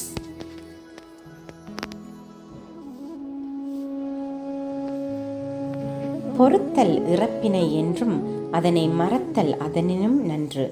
பொருள்: தமக்கு ஒருவர் செய்த தீங்கினை பொறுத்து கொள்வது எப்போதுமே நன்மையாகும். ஆனால் அதனை மறந்தே விடுவது அதையும் விடச் சிறப்பாகும். விளக்கம்: ஒருவர் செய்த தீமைக்கு திருப்பி நாமும் தீமை செய்தால் அப்படி மாறி மாறி செய்யும் போது இருவருக்கும் பெருநட்டம் ஏற்படும். அதை பொறுத்து கொண்டால் இருவருக்கும் நன்மை என்பதோடு தீமை செய்தவர் மனம் திருந்தவும் வாய்ப்பு உண்டு. பொறுத்து கொள்வதால் வெளிப்புறமாக வரக்கூடிய தீமைகளை தவிர்த்தாலும் அது நமது மனத்திற்குள் இருந்து குடைந்து கொண்டே இருக்கும். அதை மறந்தே விட முடிந்தால் அது நடக்கவே இல்லை என்பது போன்ற மிகச் சிறப்பான நன்மை உண்டு. மன அமைதி கிடைக்கும். Meaning, enduring the hurt by someone is always good, but forgetting is the best. Explanation: if we punish someone for their offense, they may react again, and in that process, both have to suffer a lot.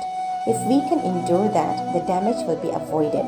But even if the external damages are avoided, that act will bother our minds inside. If we can forget that matter, then that is the best, as good as nothing has happened.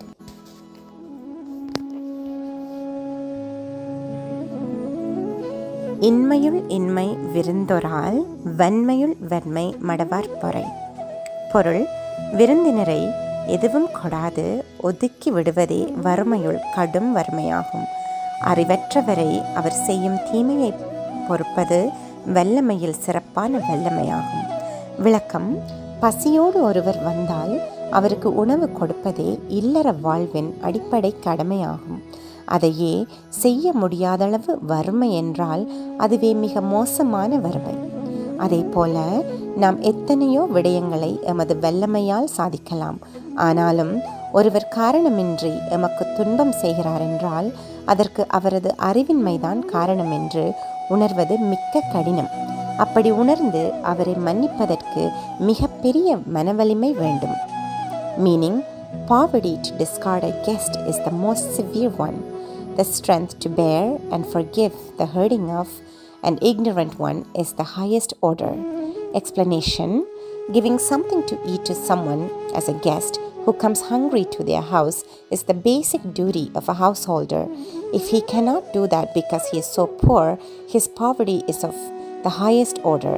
Similarly, we need strength to overcome various situations. Someone hurts us for no reason purely because of their ignorance.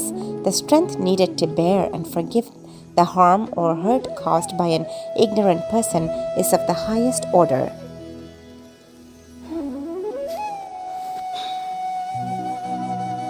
ஒருத்தாரை ஒன்றாக வையாரே wiper, பொறுத்தாரை பொன்போல் பொதிந்து. பொருள்: தமக்கு தீங்கு செய்ததற்காக ஒருவரை தண்டித்தவரை பெரியோர் ஒரு பொருட்டாக மதிக்க மாட்டார்கள். ஆனால் தமக்கு செய்த தீமையை பொறுத்து கொண்டவர்களை பொன்போல் மதித்து போற்றுவார்கள். விளக்கம்: செய்த தவறுக்கு தண்டனை கொடுக்க வாய்ப்பிருந்தும் அதை கொடுத்தால் பெரியோர்கள் அவரை மதிக்கவே மாட்டார்கள். ஆனால் தண்டிக்க வாய்ப்பிருந்தும் ஒருவர் செய்த குற்றத்தை மன்னித்து பொறுத்து கொண்டால் அவரை பொன்போல் போற்றி மதிப்பளிப்பார்கள். தண்டிப்பதை விட மன்னிப்பதற்கே அதிக மனோபலம் வேண்டும். Meaning, the wise men will not regard the ones who punish vengefully as any worthy, but they esteem like gold, respect a lot those who endure forgive them. Explanation: someone can punish those who have hurt them if they can, but that is not at all a worthy action. The wise men do not consider them any worthy at all, but instead of punishing, if they endure and forgive them, they shall be esteemed by the wise men and given a preserved position just like for gold. More moral power is needed to forgive than to punish.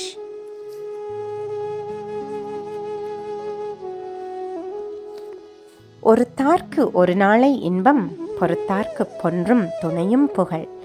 பொருள்: தீமை செய்தவரை தண்டித்தவருக்கு அந்த ஒரு நாள் திருப்தியாயிருக்கும். ஆனால் அதை பொறுத்து கொண்டவருக்கு இறக்கும் வரை பெருந்தன்மையானவர் என்ற புகழ் இருக்கும். விளக்கம்: தீமை செய்தவரை தண்டிக்கும் வல்லமை இருந்தால் தண்டித்து விடலாம். ஆனால் அன்றைய நாள் மட்டும் தண்டித்து விட்டோம் என்ற ஒரு திருப்தி மட்டுமே இருக்கும். தண்டிப்பதை விட அவர் செய்த தீமையை பொறுத்து கொள்வதற்கே அதிக வல்லமை வேண்டும். அப்படி பொறுத்து கொண்டால் அவர் எவ்வளவு பெருந்தன்மையானவர் என்ற புகழ் ஒரு நாள் அல்ல, அவர் இறக்கும் வரைக்கும் இருக்கும். Meaning, if you punish someone who has harmed you, you will have the satisfaction on that day only. But if you endure Forgive that person your glory as a generous gentleman last until your death. Explanation: if we have the capacity to punish someone who has hurt us, we can do that and be satisfied on that day, but we need more capacity to forbear that person. Despite having such capacity to punish, if we forbear that person, our glory as a generous gentleman will last until our death.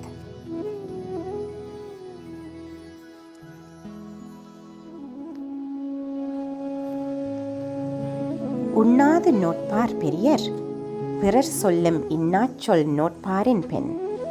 பொருள்: உண்ணாமல், அதாவது விரதம் இருந்து நோன்பிருப்பவர்கள் பெரியவர்களே, ஆயினும் அவர்கள் பிறர் சொல்லும் வசைமொழிகளை பொறுத்து பொறுமை காப்பவர்களை விட குறைந்தவர்களே.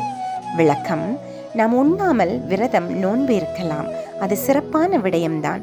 இருப்பினும் இன்னொருவருக்கு வசைமொழிகளை வீசும்போது அவற்றை மனதால் உண்ணாமல் பொறுமையாக நோன்பிருப்பவர்கள் அவர்களை விட சிறந்தவர்களாகும். வசைமொழிகளை பொறுத்து கொள்ளும் மனப்பண்பு பெரிதாக மதிக்கப்படுகின்றது. Meaning: great are those who fast in observance of vows, but inferior to those who endure the harsh evil words uttered by others. Explanation: it is truly great to fast in observance of some vows, but it is not so great as enduring the harsh words uttered by someone. Enduring harsh words from others needs very high mental maturity. Here, the importance of enduring the evil utterances of others is greatly emphasized.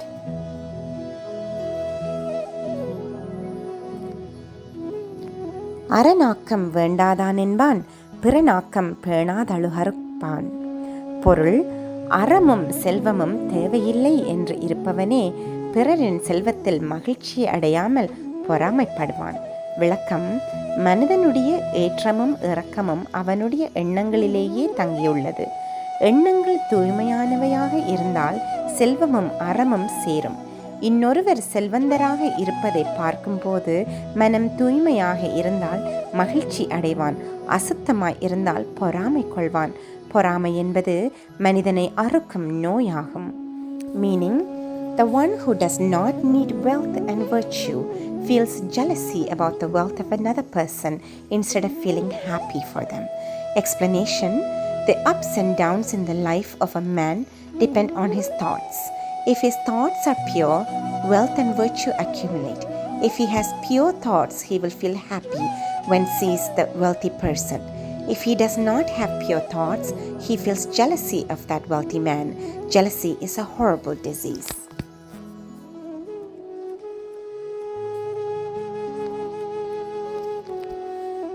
அழுக்காருடையார் கதுசாலும் ஒன்னார் வழுக்கியும் கேடீன்பது. பொருள்: பகைவர் நமக்கு அழிவை தர தவறினாலும் தவறாமல் அழிவை தருவது பொறாமை. பொறாமை உடையவர்களுக்கு அது ஒன்றே அழிவை கொடுக்க போதுமானது. விளக்கம்: பகைவர் தீங்கு செய்வதிலிருந்து தவறலாம், ஆனால் பொறாமை என்ற உணர்வு தன்னை தானே அழித்துவிடும். தன்னை அழிப்பதற்கு வேறு பகைவர் அதற்கு தேவையில்லை. பொறாமைதான் மிகப்பெரிய எதிரி. வெளிப்பகையை விட பொறாமை ஆகிய உட்பகைதான் வெல்ல முடியாத பகை. Meaning: even if the enemies fail, envy brings destruction without fail. Envy itself is enough to bring destruction to those who harbor it. Explanation: enemies may fail to destroy us, but the feeling of jealousy destroys the person who harbors it without fail. There is no need for another enemy to do that. Jealousy or envy is the strongest enemy. An inner enemy is worse than our outer enemy.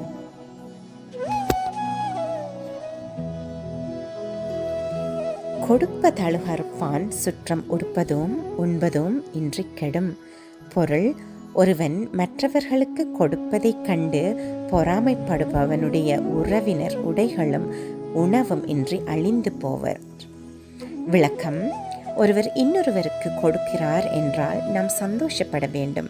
இன்னொருவர் இலவசமாக பெறுகிறார் என்று நாம் பொறாமை கொள்வது மிகப்பெரிய அழிவை தரும்.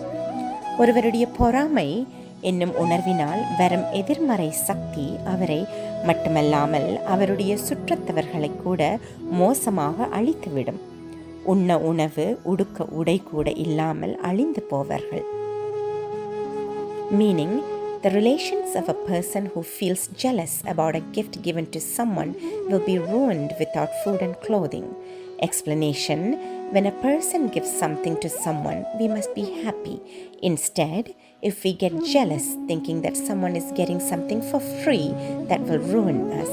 The negative energy that arises because of the jealousy of a person destroys not only him but also his relations. They will be ruined even without food and clothing.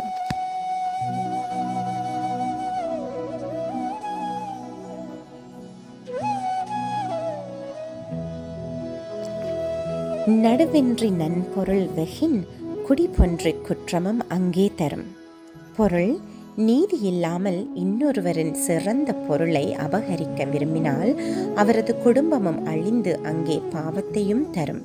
விளக்கம்: ஒருவன் சேர்க்கும் பொருளுக்கு அவன் மட்டுமல்ல, அதை பயன்படுத்துவோரும் பொறுப்பாகும். இன்னொருவரின் சிறந்த செல்வத்தை நீதி இல்லாமல் ஒருவர் அபகரித்தால் அவருக்கான பாவம் சேர்வது மட்டுமல்லாமல் அதை பயன்படுத்தும் அவரது குடும்பமும் அழிந்து போகும். Meaning, if someone covets to grab others' precious wealth without justice, his family will be ruined and he acquires sin. Explanation: not only the person who acquires the wealth, but also those who use that wealth are responsible for the act of acquiring that wealth. If someone unjustly takes someone's precious wealth, he acquires sin, and also his family who uses that wealth will be also ruined.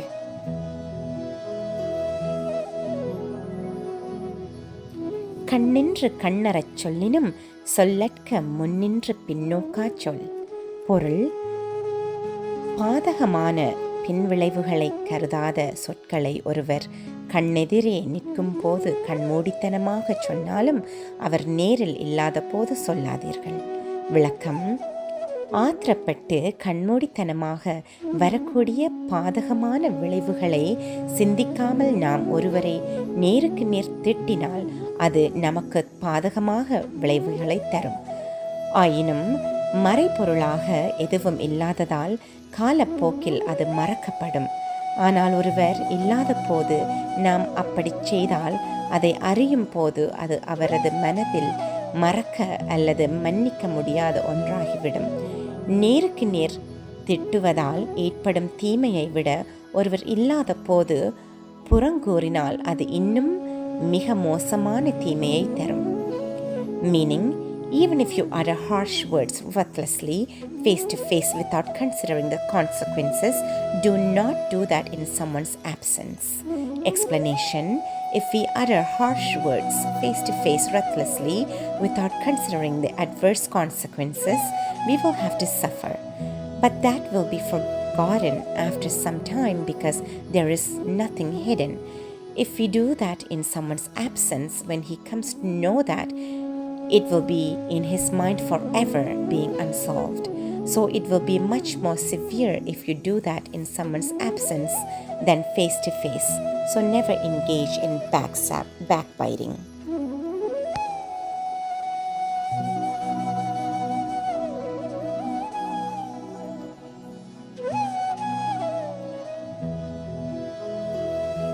பகச் சொல்லிக் கேளிர் prepare, நகச் சொல்லி நட்பாடல் தோற்றாதவர்.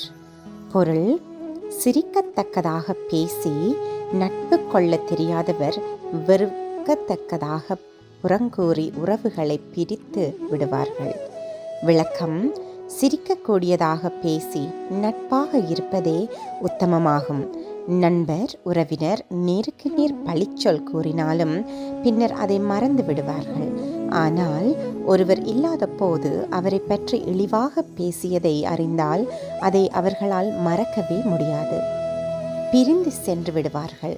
ஆகவே புறம் கூறவே கூடாது. Meaning, those who do not know the art of talking to make others laugh estrange their relatives by backbiting.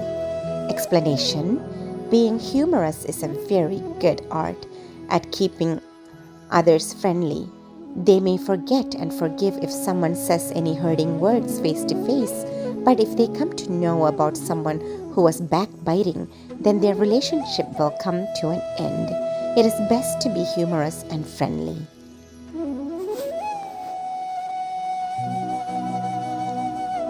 எய்திலார் குற்றம் போல் தம் குற்றம் காண்கின்பின் தீதுண்டோ மன்னும் உயிர்க்கு. பொருள்: மற்றவர்களில் குற்றம் கண்டுபிடிப்பது போல தம்முடைய குற்றங்களை கண்டு கொள்வாராயின் பின்னர் நித்தியமான அந்த உயிருக்கு துன்பமேதும் இருக்க முடியுமா? இல்லை. விளக்கம்: மனிதனின் தேடல் தனக்கு முன்னால் வெளிப்புறமாகவே இருக்கின்றது. அதனால் பிறரில் இருக்கும் குற்றத்தை இலகுவாகவே கண்டு கொள்வான். ஆனால் தனக்குள் இருக்கும் குற்றத்தை மனிதன் கண்டு கொள்வதே இல்லை. அப்படி தனக்குள்ளே இருக்கும் குற்றத்தை தேடி கண்டு கொள்ள முடிந்தால் அந்த மனிதன் துன்பமற்ற நித்திய உயிராக உருமாற்ற அடைவான். Just like we find fault with others, if we can find our own fault, could there be any suffering to that eternal soul? No. Explanation: it is easy to find the fault of others because man's inquiry or search is always outwards. He never finds the faults within him. If he can turn his attention inward and find his own faults, he shall transform into an ever happy soul.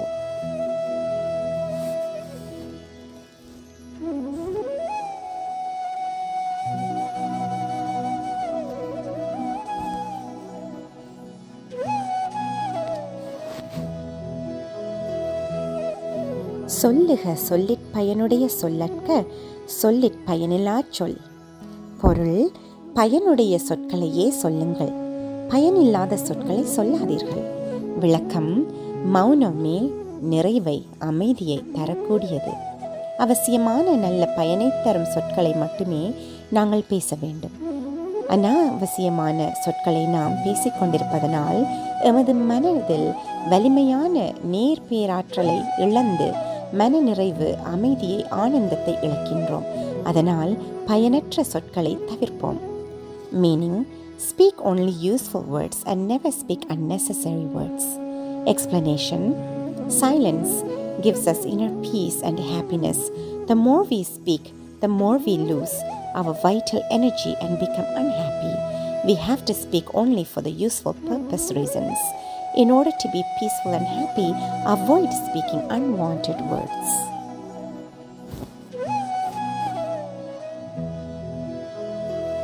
தீயவை தீய பயத்தலான் தீயவை தீயினும் அஞ்சப்படும். பொருள்: நாம் செய்யும் தீய செயல்கள் தீமையைத்தான் தருவதால் தீய செயல்கள் தீயை விட கொடுமையானதென அஞ்ச வேண்டும். விளக்கம்: நாம் ஏதாவது நன்மை பெற ஆசைப்பட்டிருந்தால் பிறருக்கும் தீமை செய்ய வேண்டி வருகிறது. ஆனால் நாம் தீமை செய்தால் அது நன்மை தரும் என்று தவறாக தென்பட்டாலும் உண்மையில் அது தீமைதான் தரும் என்ற பிரபஞ்ச உண்மையை நாம் உணர்வதில்லை. தீமை நமக்கு தீமையைத்தான் தரும் என்பதே இயற்கை விதி என்பதனால் தீய செயல்கள் தீயை விடவும் கொடுமையானது என்று அஞ்சி நாம் அவற்றை செய்யக்கூடாது. Meaning: evil causes evil. So, fear of evil worse than fire. Explanation: we do evil actions expecting to get some benefits for us, but we forget the law of nature that evil will bring evil only. It is impossible to get any benefits through an evil action, and it is so certain to get the evil effect from our evil action in due time. So, we must fear more for doing evil actions than fire.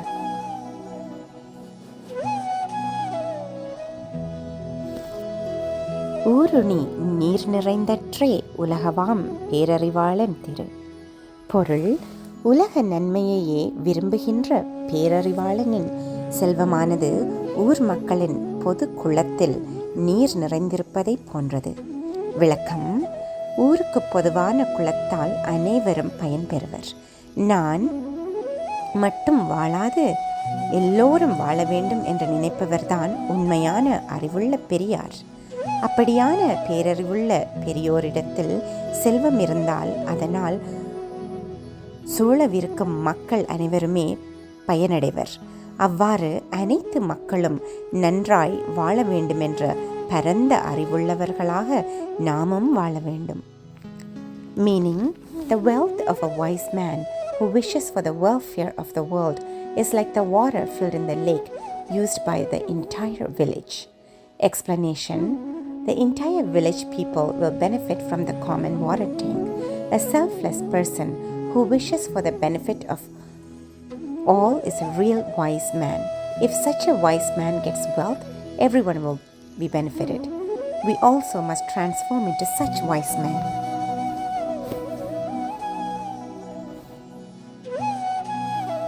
தாளாற்றி தந்த பொருளெல்லாம் தக்கார்க்கு வேளாண்மை செய்த பொருட்டு. பொருள் முயற்சி செய்து சேர்த்த பொருளெல்லாம் உதவி பெறும் தகுதி உடையவர்களுக்கு கொடுத்து உதவும் பொருட்டே ஆகும். விளக்கம்: பிறருக்கு உதவி செய்வதே எமது வாழ்வின் நோக்கமாக இருக்க வேண்டும். அதற்காகவே கஷ்டப்பட்டு பொருள் சேர்க்க வேண்டும். சேர்த்த பொருளை தான் மட்டும் அனுபவிக்காமல் உதவி பெற தகுதியுடையவர்களுக்கு கொடுத்து உதவ வேண்டும். அப்போதுதான் செல்வமும் அறமும் பெருகும். Meaning, the wealth acquired by hard work is to give and help deserving people. Explanation: our aim in life should be to help others. We should work hard and acquire wealth to help those who deserve it. We must utilize our wealth for our living and to help those deserving people. If we do so, our wealth and virtue will multiply.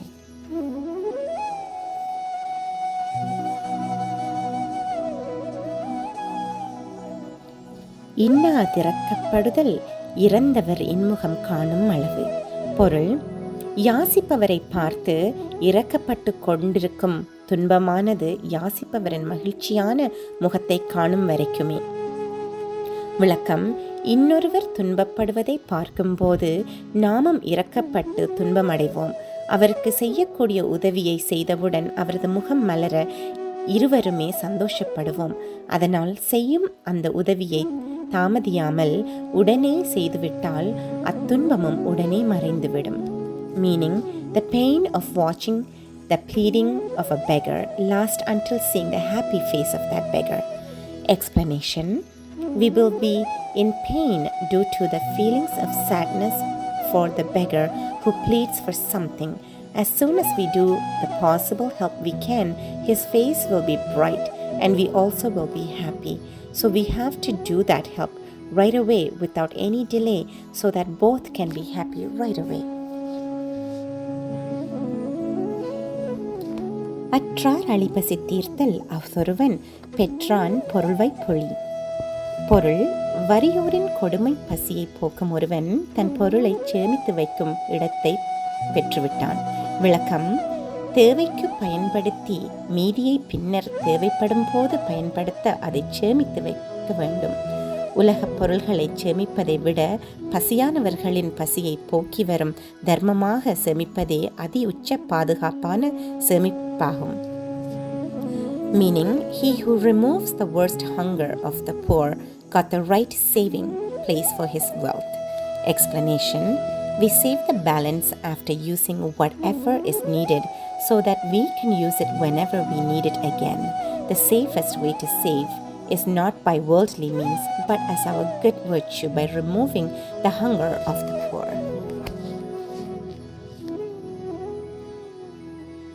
பாத்தோன் மறியவனை பசி என்னும் தீப்பிணி தீண்டலரிது. பொருள்: தன்னிடமிருக்கும் உணவை பசியுள்ள மற்றவர்களுடன் பகிர்ந்து உண்ணும் வழக்கம் உள்ளவனை பசி என்னும் கொடிய நோய் நெருங்குவதில்லை. விளக்கம்: பின்னர் எமக்கு தேவையென்று இப்போது எம்மிடம் உள்ள உணவை பசியுள்ள மற்றவர்களுடன் நாம் பகிர்ந்து கொள்வதில்லை. நாம் அப்படி செய்தால் நமக்கு உணவில்லாமல் பசி வரும்போது நமக்கு தர எவரும் இருக்க மாட்டார்கள். இப்போதுள்ளதை பகிர்ந்து உண்போமானால் எப்போதுமே எமக்கு பசி இல்லாதவாறு அந்த அறம் செயற்படும். Meaning, the dreadful disease of hunger never touches those who have the habit of sharing the food they have with those who are hungry. Explanation: We do not share our food with those who are hungry so that we can save that for our next meal. But if we do so, there will be no one to give us when we become hungry and have no food. Instead, if we have the habit of sharing our food with those who are hungry, the virtue shall work in such way that the dreadful hunger never touches us. வலியில் நிலைமையான் வல்லுருவம் பெற்றும் புலியின் தோல் போர்த்து மேய்ந்தற்று. பொருள், மனத்தை கட்டுப்படுத்தும் வலிமையில்லாத நிலையில் உள்ளவனின் பொய் தோற்றம் பசுவானது புலியின் தோலை போர்த்து கொண்டு பயிரை மேய்வதை போன்றது. விளக்கம்: போலி வேடம் போடுபவர்கள் மிகவும் ஆபத்தானவர்கள். தமது மனத்தை கட்டுப்படுத்தி அதனால் வரும் அருளுரைகளை மக்களுக்கு கொடுப்பதற்கு பதிலாக அந்த வலிமை இல்லாத போலி வேடத்தாரிகள் புலியின் தோலை போர்த்தி கொண்டு பசு பயிரை மேய்வதைப் போல மக்களை ஏமாற்றி நிதி சேர்ப்பார்கள். Meaning, the deceitful appearance of the one who does not have the ability to control his mind is like the cow covered with the tiger skin eating crops. Explanation: those who are with deceitful coverings are dangerous, just like the cow covered with the tiger skin eating the crops. Those who do not have self-control cheat the people and earn money instead of giving the virtuous preachings that come from the power of self-control.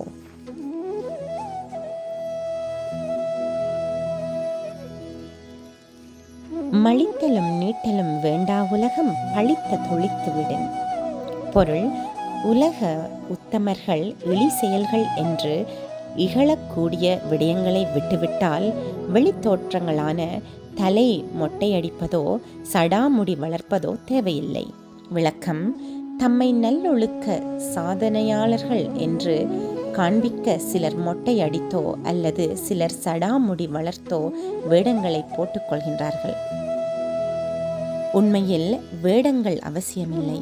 உண்மையான நல்லொழுக்கத்தை பின்பற்றுவதே தேவையாகும். உண்மையான ஒழுக்க சீலர்கள் எந்தவித வேடங்களும் போட தேவையில்லை.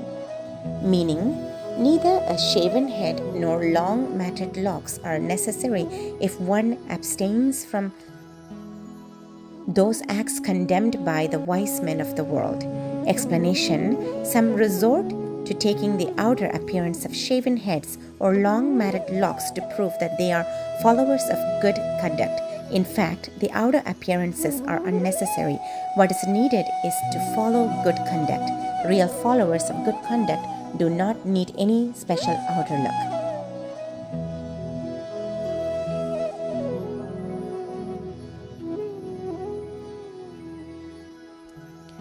உள்ளத்தால் உள்ளலும் தீதே பிறன் பொருளை கள்ளத்தால் கல்வேமெனல். பொருள், பிறருடைய பொருளை வஞ்சகமாக கவர்ந்து கொள்வோம் என்று மனத்தால் நினைப்பது கூட குற்றமாகும். அது பாவமாகும். விளக்கம்: ஒரு தவறான செயலை செய்தால்தான் பாவம் என்பதில்லை, மனத்தால் நினைத்தாலும் பாவம் சேரும். எனவே பிறர் பொருளை களவாடுவோம் என்று நினைக்கவும் கூடாது. Meaning: even thinking in the mind of stealing deceitfully someone's belongings is a sin. Explanation: sin does not come only by the execution of a wrong act physically. Even if we think in our mind to do that action is a sin. So, not only we should not steal from others, but also we should not even think of stealing.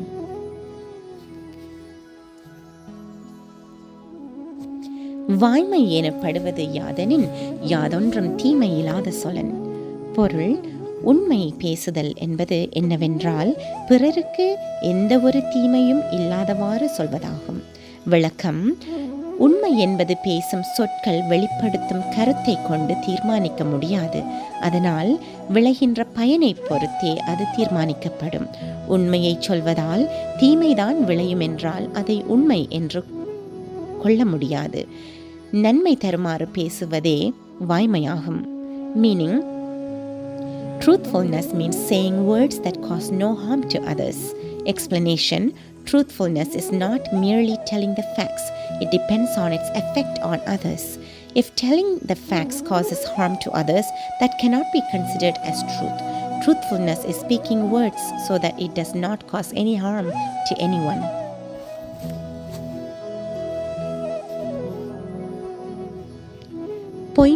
வாய்மை இடத்த புரை தீர்த்த நன்மை பயக்கும் எனின். பொருள், குற்றமில்லாத நன்மையை தருமாயின் பொய்யும் கூட வாய்மையாகவே கருதப்படும். விளக்கம், ஒரு குற்றமற்றவரை அல்லது ஏதாவது ஒரு உயிரை காப்பாற்றுவதற்காக அல்லது ஒருவருக்கு ஒரு நன்மையை செய்வதற்காக நாம் பொய் சொல்ல வேண்டி வரலாம். அப்படியாக சொன்ன அந்த பொய்யென்று கருதப்படாமல் வாய்மை என்றே கொள்ளப்படும். எனவே உள்ளதை உள்ளபடி பேசுவதுதான் வாய்மை என்று கருதாமல், உள்ளதை உள்ளபடி பேச முடியவில்லையே என்று கவலைப்படாமல் பிறருக்கு நன்மை ஏற்படுமாறு பேசுவதுதான் வாய்மை என்று உணர வேண்டும். Meaning, even a lie shall be considered as truth if it yields benefit for others without blemish. Explanation, we may have to tell a lie in order to save some genuine person, do some good to someone, or to help others. But in that case, that lie shall not be considered as a lie, but considered as truth. We need not bother about being unable to speak the facts as they are, provided we do that in others to help others. So we just have to speak beneficially to genuine people.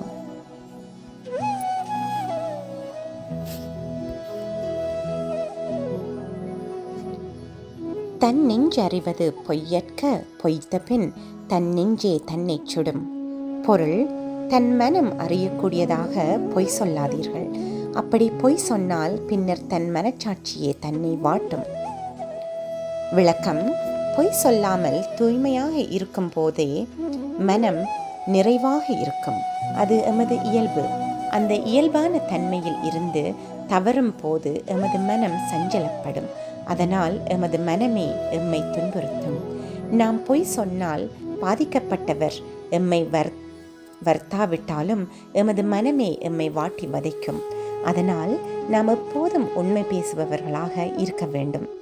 Meaning, knowingly do not tell lies. If we do so, later our conscience itself will scorch us.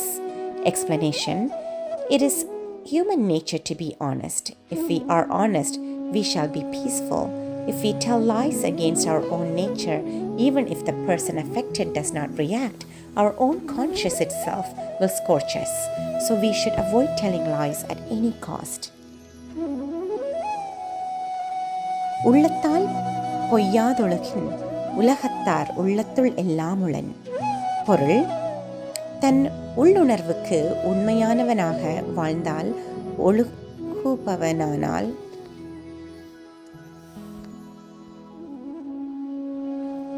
மனத்தொடு வாய்மை மொழியின் தவத்தொடு தானம் செய்வாரின் தலை.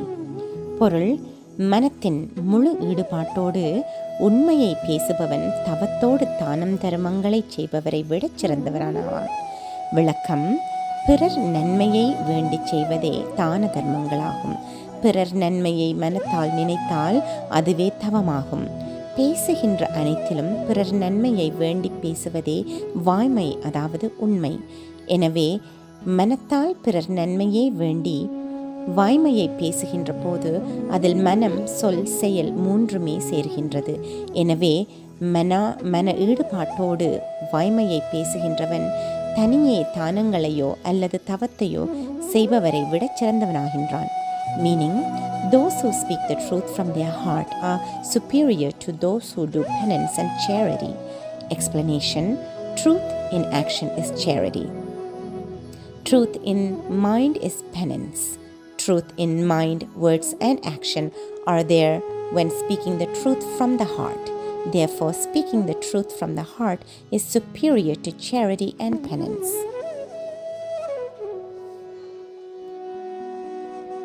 பொய்யாமை அன்ன புகழில்லை, எய்யாமை எல்லா அறமும் தரும். பொருள், சுய நன்மைக்காக பொய் பேசாதிருப்பதை போன்ற சிறப்பு வேறெதுவும் இல்லை. அது எக்காலத்திலும் நாம் வருந்தாமல் வாழக்கூடியதாக அனைத்து அறங்களையும் தரும். விளக்கம், சுய நன்மைக்காகவேதான் ஒருவர் பொய் பேச வேண்டி வருகின்றது. அப்படி சுய நன்மை கருதாமல் வாழ்பவர் பொய் பேச தேவையில்லை. ஆகவே பொய் பேசாத, அதாவது முற்றாக சுயநலம் இல்லாத வாழ்வில் அனைத்து அறங்களும் அடங்கியுள்ளன. பொய் பேசாத வாழ்வினால் இம்மையிலும் மறுமையிலும் துன்பமின்றி வாழ்வதற்கான அனைத்து அறங்களும் சேர்த்து கிடைக்கின்றன. Meaning, there is nothing better than being truthful. Being truthful yields all the righteous merits to live without suffering. Explanation, we lie only for some selfish reasons. There is no need to tell lies if we are not selfish. If we live without telling lies, that amounts to being a selfless person who has all kinds of righteous merits to live without any suffering. There is nothing parallel to being truthful in life.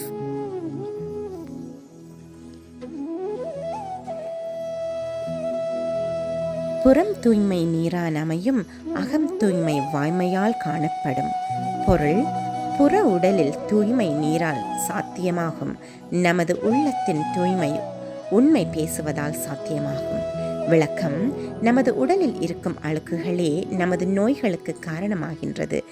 நமது உள்ளத்தில் இருக்கும் அழுக்குகளே நமது துன்பங்களுக்கு காரணமாகின்றது.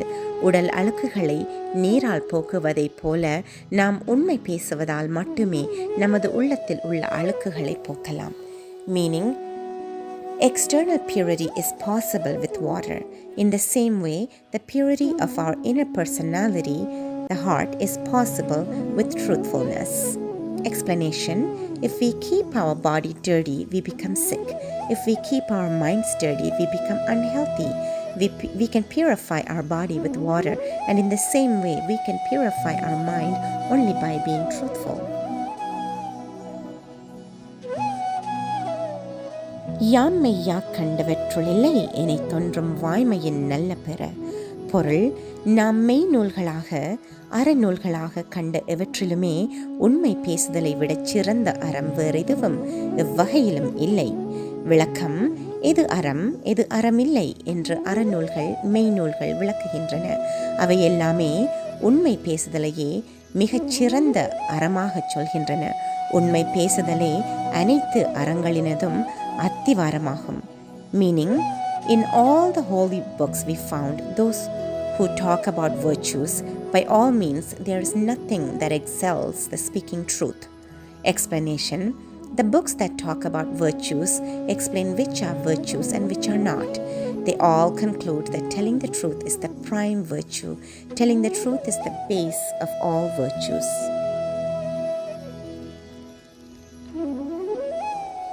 செல்லிடத்துக் காப்பான் சினங்காப்பான், அல்லிடத்துக் காக்கினன் காவால் கால் என்.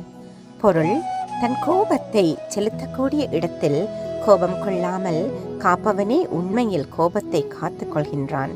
அப்படியில்லாமல் கோபத்தை வெளிக்காட்ட இயலாத இடத்தில் அதை பொறுத்தால் என்ன, பொறுக்காமல் விட்டால் தான் என்ன. விளக்கம், எம்மை விட வலியார் மேல் எமக்கு பெரும் கோபம் வந்தாலும் அதை வெளிக்காட்ட முடியாத காரணத்தால் கோபத்தை அடக்கிக் கொள்கின்றோம்.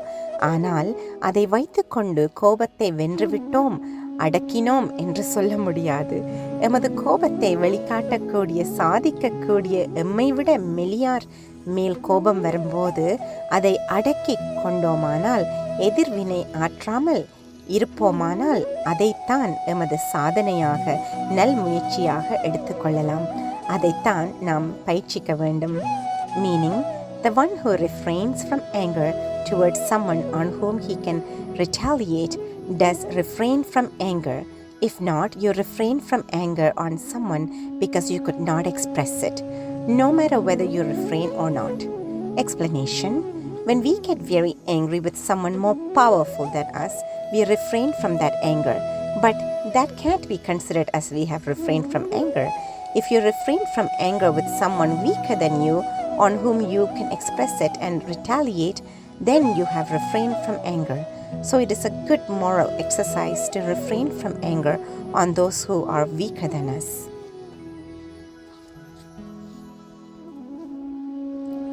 மறத்தல் வெகுளியை யார் மாட்டும் தீய, பிறத்தல் அதனால் வரும். பொருள், எம்மை விட வலியோரோ அல்லது மெலியோரோ எவரிடத்திலும் கோபம் கொள்வதை முற்றாக தவிர்க்கவும். ஏனென்றால் தீமைகள் அந்த கோபத்தினால் தான் வருகின்றது. விளக்கம், எம்மை விட வலியவரென்றோ எம்மை விட மெலியவரென்றோ பார்த்து நாம் எமது கோபத்தை வெளிக்காட்டலாம் அல்லது பொறுத்து கொள்ளலாம். வலியாரென்று அந்த கோபத்தை உடன் பொறுத்து கொண்டாலும் பின்னொரு வேளையில் அது வேறு வகையான தீமையாக செயற்படும். கோபம் வந்தது எமக்குள்ளேதான். எமது கோபம் முதலில் எமது மனத்தையும் பின்னர் உடலையுமே பாதிக்கின்றது. ஆதலால் தீமைக்கு மூல காரணமாக கோபம் வருவதையே முற்றாக தவிர்க்க வேண்டும். Meaning, avoid anger with anyone, whether they are stronger or weaker than us, because all evil springs from anger. Explanation, we can show off or not. Our anger depends on whether they are stronger or weaker than us. Even if we tolerate anger because we can't show off due to possible consequences that will work in some other way at some other time, causing damage. Anger comes within us and affects our mind first and then our bodies. So we must avoid anger under all circumstances by all means.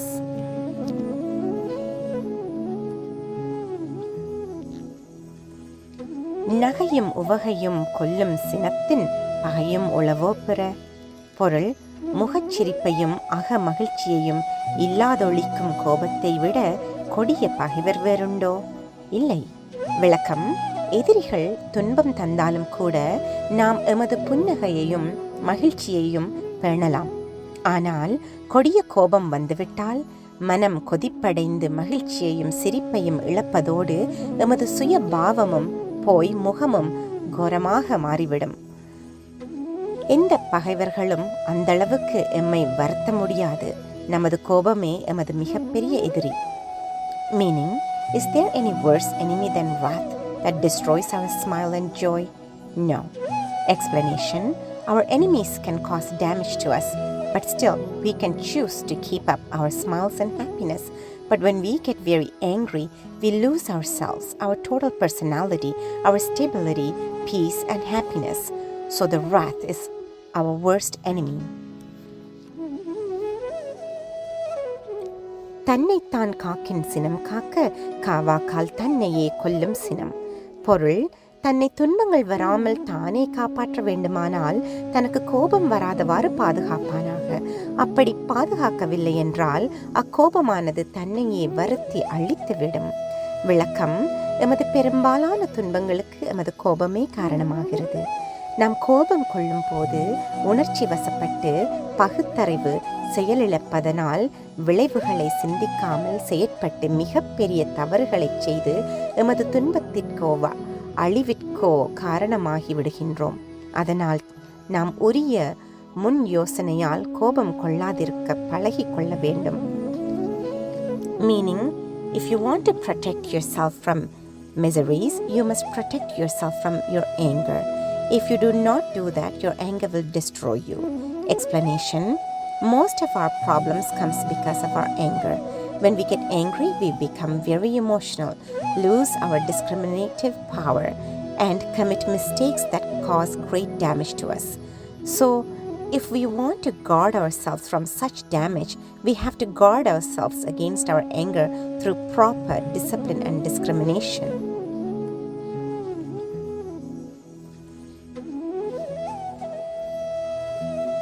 சினமென்னும் சேர்ந்தாரை கொல்லி இனமென்னும் ஏம புனையைச் சுடும். பொருள், தன்னை கொண்டிருப்பவரை அழிக்கின்ற கோபமானது கோபம் கொண்டவரை மட்டுமன்றி தெப்பமாக அவரை தாங்கி நிற்கும் அவரைச் சேர்ந்தவர்களையும் துரத்தி அழித்துவிடும்.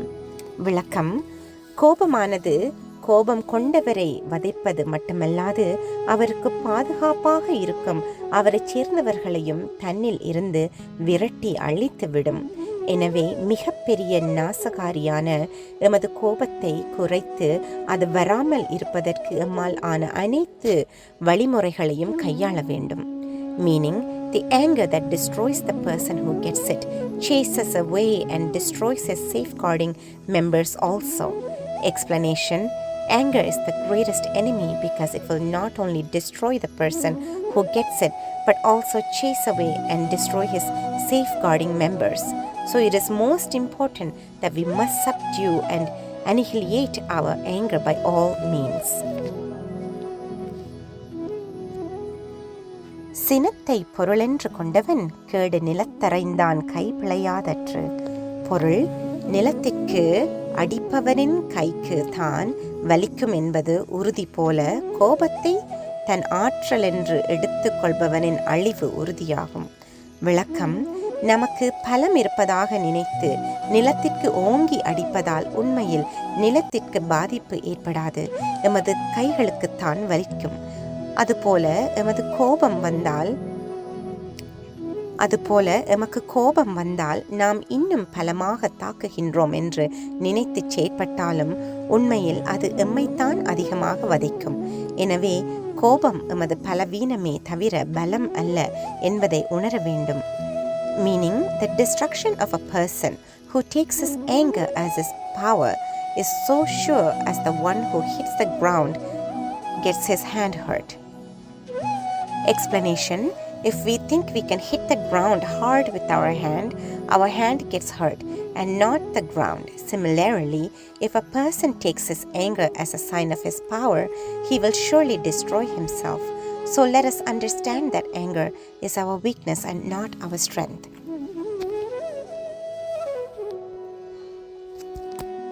இறந்தார் அனையர் சினத்தை துறந்தார் துணை. பொருள்: பெரும் கோபம் கொண்டவர் தன் சுய தன்மையை இழப்பதால் இறந்தவர்களுக்கு சமமாவார்.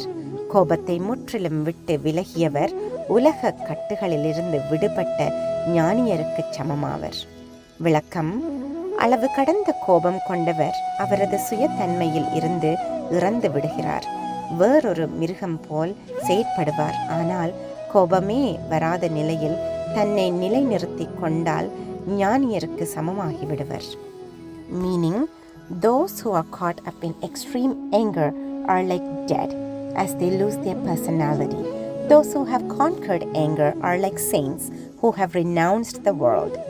Explanation: those who are in extreme anger lose personality and behave like an animal. But those who have conquered anger remain in their mental equilibrium and behave like a saint who has renounced the world.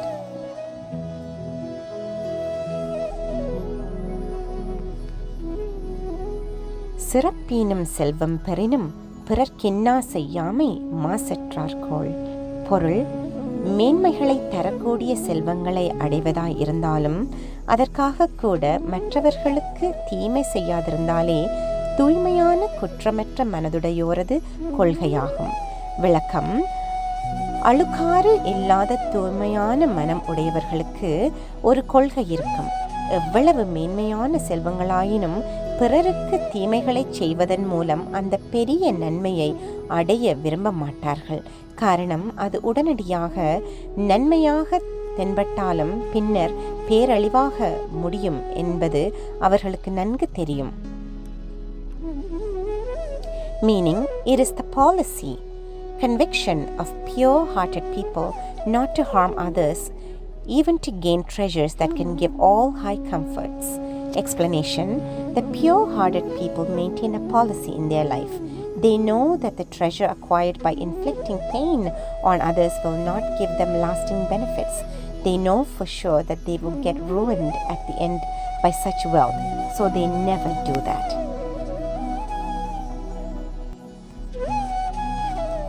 இன்னா செய்தாரை ஒருத்தல் அவர் நாண நன்மையும் செய்துவிடல். பொருள்: தீங்கு செய்தவரை தண்டிப்பதற்கான வழி அவர் மனம் வெக்கி குறுகும்படி பேருபகாரம் செய்து விடுவதாகும். விளக்கம்: ஒருவர் செய்த தீமைக்கு தண்டனையாக அவருக்கு திரும்பி நாம் பெரும் உபகாரம் செய்துவிட்டு அவரிடம் எதையும் எதிர்பாராமல் மறந்து விட வேண்டும். அதனால் அவர் மனம் கனிந்து உதவியின் மேன்மையை உணர்ந்து அதை அனுபவித்து மனம் திருந்தி அதன் பின் தானும் அதுபோலவே நன்மைகளையே செய்வார். Meaning, the way to punish someone who has hurt you is to give a beneficial reward to him so that he becomes ashamed of himself. Explanation: if we forgive and give the beneficial reward to the person who has hurt us and forget what he has done without expecting anything in return, he becomes ashamed of himself due to his mental reformation, and he will never harm anyone in the future and also starts helping others.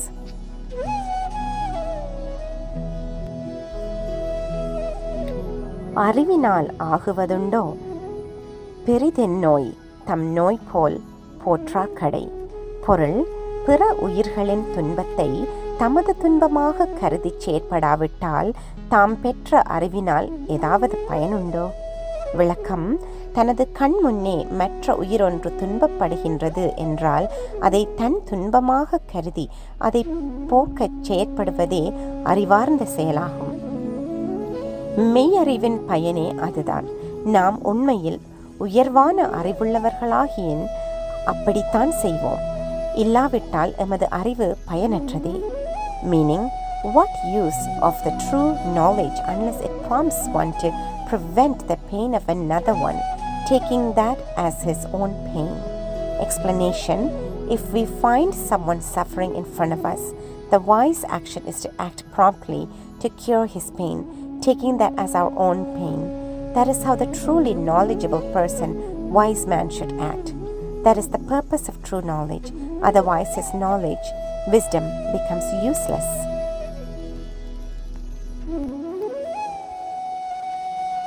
இன்னா எனத்தான் உணர்ந்தவை துண்ணாமை வேண்டும் பிறன் கண் செயல். பொருள்: வேதனை, துன்பம் என்று தான் உணர்ந்தவற்றை பிறருக்கு செய்வதை தவிர்க்க வேண்டும். விளக்கம்: பிறருக்கு எதை செய்யலாம் எதை செய்யக்கூடாது என்று தெரிந்து கொள்வது மிக மிக இலகுவானது. நமக்கு எது எது துன்பத்தை தருகின்றனவோ அவற்றை நாம் பிறருக்கு செய்யக்கூடாது. Meaning, avoid doing to others whatever you experience as pain. Explanation: it is so easy to know what you should do to others and what you should not. We should not do to others whatever we experience as pain to us.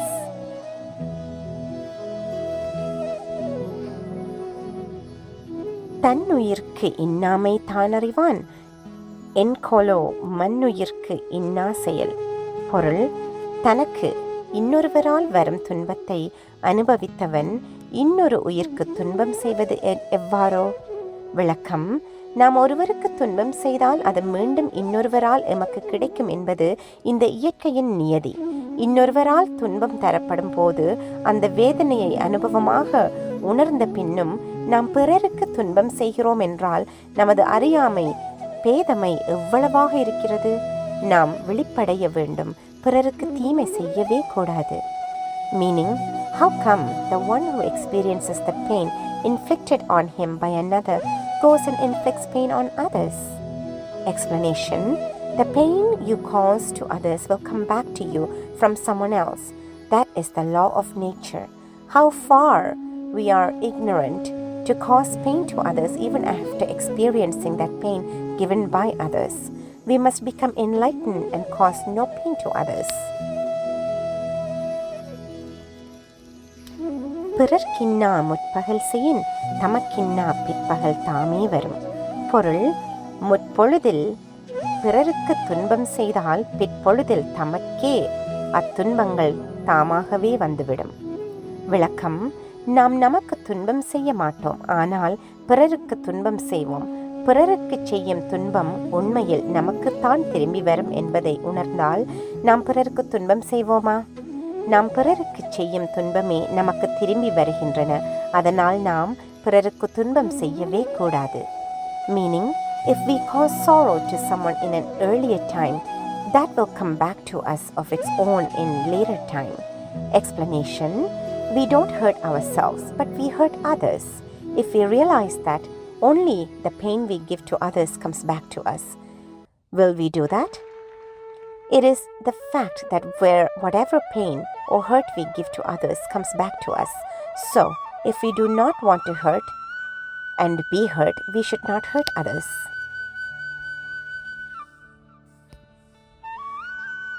நோயெல்லாம் நோய் செய்தார் மேலவாம் நோய் செய்யார் நோயின்மை வேண்டுபவர்.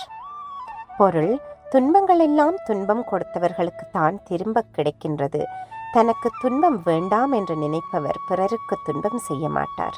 விளக்கம்: நாம் ஒருவருக்கு துன்பத்தை கொடுத்தால் அது நிச்சயமாக நமக்கு திரும்பி கிடைக்கின்றது. இந்த இயற்கையின் விதி அதுதான். ஆகவே துன்பம் வேண்டாம் என்று நாம் நினைத்தால் அதற்கு வழி மிக இலகுவானது. அதாவது பிறருக்கு நாம் துன்பம் செய்யாமல் இருந்தால் நமக்கு துன்பம் வரவே மாட்டாது. Meaning, All suffering goes to those who gave that to others. Those who do not want to suffer will not do that to others. Explanation: it is a firm law of nature that any pain you give to others will come back to you. Do you want to be without any pain and suffering? That is very simple. You won't get any suffering provided you do not do any harm or suffering to others.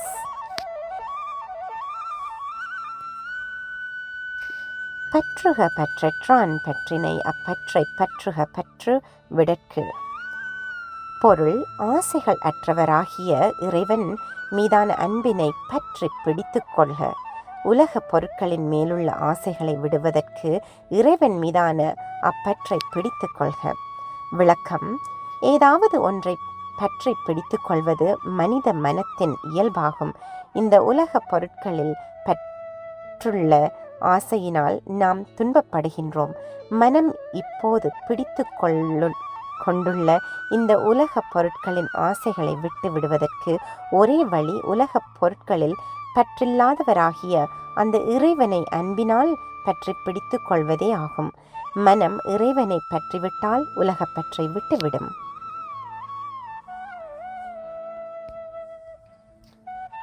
எப்பொருள் எத்தன்மை தாயினும் அப்பொருள் மெய்ப்பொருள் காண்பதறிவு.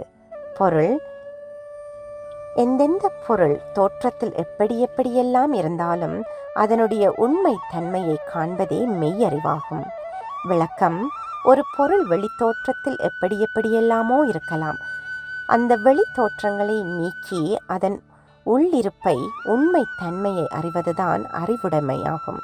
அதுபோல ஒருவர் அவரது தோற்றத்தால், கல்வியினால், செல்வ நிலையால், பதவி நிலையால், சமூக அந்தஸ்தினால், இனத்தால் எப்படியாக இருந்தாலும் அப்படியான வெளித்தோற்றங்களை எல்லாம் விலக்கி அவரது உள்ளத்தின் தன்மையை உயர்வு தாழ்வு கண்டு கொள்வதே உண்மையான மெய்யறிவாகும். Meaning: true knowledge is to perceive the reality of an object despite whatever kind or form it may be. Explanation: an object may have different color, shape, material, etc. But the true knowledge is to know the essence of it. Similarly, a person may have a life in society with his level of appearance, education, status, finance, ethnicity, religion, etc. But the true wisdom is to find the status of his heart and mindset. கற்க கசடரக் கற்றவை கற்றபின் நிற்க அதற்குத் தக. பொருள்: கற்பவற்றை ஐயம் திரிபரக் கற்க வேண்டும். கற்றபின் அதற்கு தகுந்தவாறு வாழ வேண்டும். விளக்கம்: நாம் கற்கும் விடயம் நமக்கு தெளிவில்லை என்றால் அவை நம் மனதில் பதியாது. அதனால் கற்கும் போது ஐயத்தில் இடமில்லாமல், மேலும் கேள்விக்கு இடமில்லாமல் முழுமையாக விளங்கி தெளிந்து கொள்ள வேண்டும். அதன்பின்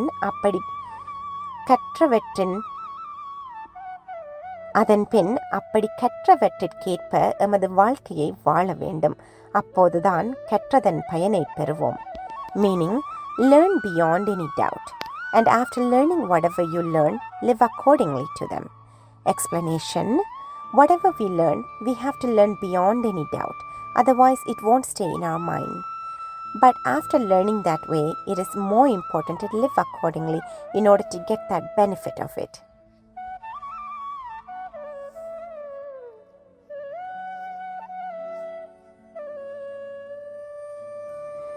எண்ணென்ப ஏனை எழுத்தென்ப இவ்விரண்டும் கண் என்ப வாழும் உயிர்க்கு. பொருள்: எண்கள் மற்றும் எழுத்துக்கள் ஆகிய இவை இரண்டும் உயிர் வாழ்பவர்களுக்கு அவர்களின் இரண்டு கண்கள் போலாகும். விளக்கம்: எப்படி கண்கள் இரண்டும் இல்லாவிட்டால் நாம் உலகில் எதையுமே பார்க்கவோ தெரிந்து கொள்ளவோ முடியாமல் இருக்குமோ, அதே போல எண், கணித அறிவும் எழுத்து, மொழி அறிவும் இல்லாவிட்டால் எமக்கு இவ்வுலகில் எதையுமே அறியவோ தெரிந்து கொள்ளவோ முடியாது. அதனால் உலகில் வாழுகின்ற எமக்கு அவை எமது இரண்டு கண்கள் போன்றவையாகும். Meaning, for all those who live in this world, numbers, which is math, and letters, language, are just like our two eyes.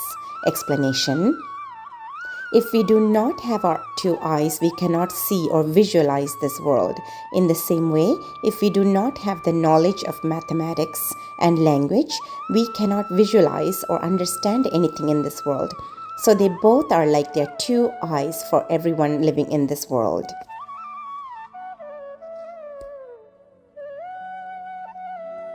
உவப்பத் தலைக்கூடி உள்ள பிரிதல் அனைத்தே புலவர் தொழில். பொருள்: தம்மைச் சந்திப்பவர்கள் ஆனந்தம் கொள்ளுமாறு கூடி கலந்துரையாடி இனி இவரை எங்கு எப்போ சந்திப்பது என்று ஆவல் கொள்வதை விடுத்து பிரிந்து செல்வதைப் போல் கற்றவர்களின் செயல்கள் அமையும். விளக்கம்: ஆழமான அறிவும் பண்பும் உள்ளவரோடு அளவளாவி கலந்துரையாடும் போது அவரிடமிருந்து கிடைக்கும் அறிவு மழையால் நாம் ஆனந்தம் அடைவோம். எம்மை ஆனந்தப்பட வைத்த அன்பு, அறிவு, பண்பு உள்ள கற்றவர்களை மீண்டும் எப்போது சந்திப்போம் என்று ஏங்குவோம். கற்றவர்களின் செயல்கள் அவ்வாறுதான் இருக்கும். நாம் விரும்பாதவர்கள் என்றால் எப்போது இவரிடமிருந்து அகன்று விடலாம் என்றுதான் நினைப்போம். எனவே நாமும் கற்றறிவோடு அன்பும் பண்பும் உள்ளவர்களாக இருக்க வேண்டும். Meaning, the prowess action of a learned is given delight and pleasant thoughts while engaging and then departing, giving anxiety for the next chance to meet them. Explanation: we will get drenched in love and be delighted when engaging with learned men because of their treasure of knowledge. We shall be yearning to meet them again. But if we are not interested in someone, we shall try to avoid meeting them again. So it is so important for us to be loving and educated. உடையார் முன் இல்லார் போல் கற்றும் கற்றார் கடையரே கல்லாதவர். பொருள்: செல்வமுடையவர்கள் முன் இல்லாதவர்கள் பணிவு காட்டுவது போல பணிவாக இருந்து கல்வி கற்போர் மேன்மையானவரே, அப்படியாக கற்காதவர்கள் மிக இழிவானவர்களே. விளக்கம்: வறுமையானவர்கள் செல்வம் வேண்டுமென்றால் செல்வந்தர் முன் பணிவாகத்தான் கேட்க வேண்டும். அப்போதுதான் கிடைக்கும். அதில் தவறில்லை. அப்படி இல்லை என்றால் கிடைக்காது. அதைப்போல எமக்கு கல்வி வேண்டுமென்றால் ஆசிரியர் முன் நாம் பணிவாக இருந்தால்தான் அது எமக்கு மனதில் பதியும், முழுமையாக கிடைக்கும், கற்று மேன்மை அடையலாம். அப்படி பணிவின்றி கற்காமல் விடுவோர் மிக இழிவானவர்களாகவே இருப்பார்கள். Meaning, just like the poor who behave obediently in front of the rich, those who learn obediently from their teachers shall become the best, and those who do not learn so shall be the lowest. Explanation: the poor shall be obedient in order to receive from the rich, otherwise they won't get anything. In the same way, the student must be obedient to their teachers and learn so that the matter goes deep into their brains and they shall become the best. Those who do not learn so shall be the lowest.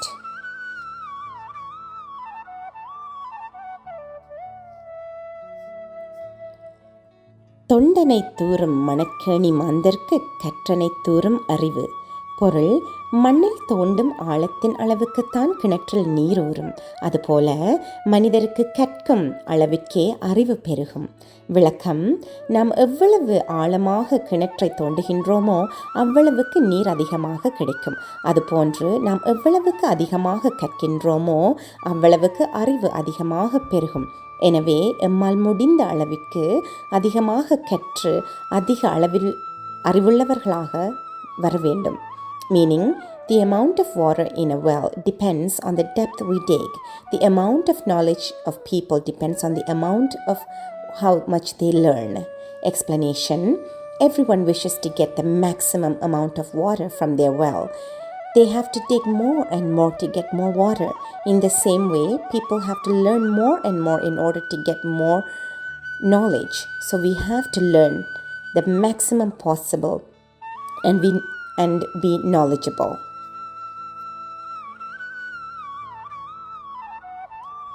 யாதானும் நாடாமல் ஊறாமல் என்னொருவன் சாந்துணையும் கல்லாதவாறு. விளக்கம்: கற்றுத் தெளிவடைந்தவர்களை எல்லா ஊராரும் வரவேற்பர், எல்லா நாட்டாரும் வரவேற்பர்.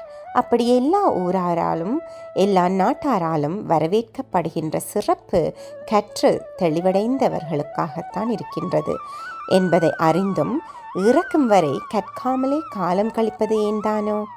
எனவே வாழும் வரை கற்று தெளிவடைவோம். Meaning, knowing that knowledge helps to have all villages and all nations as his own, how does someone live without educating until death? Meaning, knowing that knowledge helps to have all villages and all nations as his own, how does someone live without education until death? Explanation: all villages and nations welcome the knowledgeable person.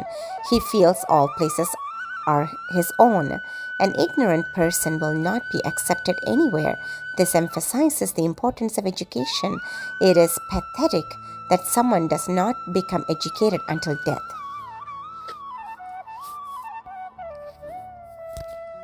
ஒருமை கண் தான் கற்ற கல்வி ஒருவர்க்கு எழுமையும் ஏமா புடைத்து.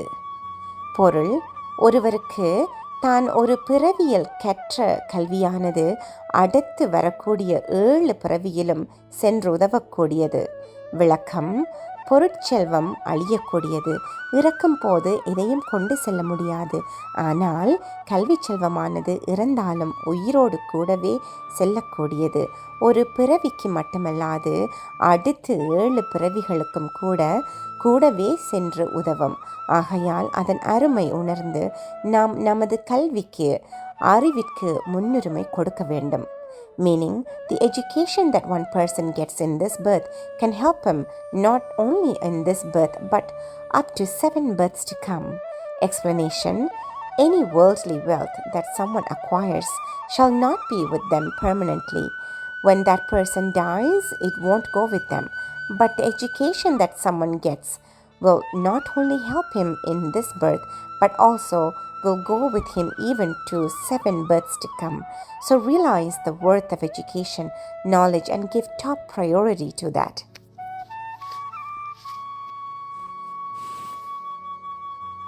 கல்லாதான் நுட்பம் கலிய நன்றாயினும் கொள்ளார் அறிவுடையார்.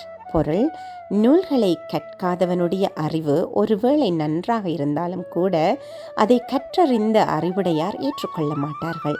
விளக்கம்: கல்வி சாலைகளில் படித்து பட்டம் பெறாமலும் சிலர் அறிவுள்ளவர்களாக இருக்கலாம். ஆனாலும் அவர்களின் அறிவை படித்து பட்டம் பெற்றோர் ஏற்றுக்கொள்வதில்லை. ஆகவே இயற்கையாகவே அறிவுள்ளவர்களும் கூட படித்து பட்டம் பெற்றால்தான் அதை கற்றவர்களும் மற்றவர்களும் ஏற்றுக்கொள்வார்கள். ஆகவே எமது அறிவை மற்றவர்களுக்கும் கொடுத்து அவர்களும் அதை ஏற்றுக்கொண்டு பயன்பெற வேண்டுமானால் கல்விக்கூடங்களில் படித்து பட்டங்கள் பெற வேண்டியது மிக அவசியமே. Meaning, even if the knowledge of someone who has not learned any books is better, that will not be accepted by the learned pandits. Explanation: generally, learned people will be knowledgeable. Exceptionally, someone may be knowledgeable even without learning the books at the educational institutions. However, their knowledge will not be accepted by the learned people with certificates from educational institutions. So, if we want our knowledge to be recognized and accepted by all, it is necessary to learn books from the respective educational institution and get certificates. உளரென்னும் மாத்திரையர் அல்லால் பயவாக்களரனையர் கல்லாதவர். பொருள்: ஏதோ இருக்கின்றார் என்கின்ற எண்ணிக்கையை தவிர கற்றறிவில்லாதவர் பயனற்ற பாலைவன நிலம் போன்றவரே. விளக்கம்: ஒருவன் தன் வாழ்க்கையை பயனுள்ளதாக வாழ வேண்டுமானால் கற்றறிவு உள்ளவராக இருக்கவே வேண்டும். இல்லையென்றால் ஏதோ எண்ணிக்கையில் இருப்பவரே அல்லாமல் உலகில் பாலைவன நிலங்கள் போல பயனற்றவர்களாக இருப்பர். நாம் கற்றறிவு உள்ளவர்களாக இருந்தால் மட்டுமே பயனுள்ளதாக வாழலாம். Meaning, all uneducated persons exist there just for numbers, just like a useless barren land. Explanation: if anyone wants to be useful human, he must be an educated person. Otherwise, he just lives for the numbers only, just like the useless barren land. We must be educated to live usefully.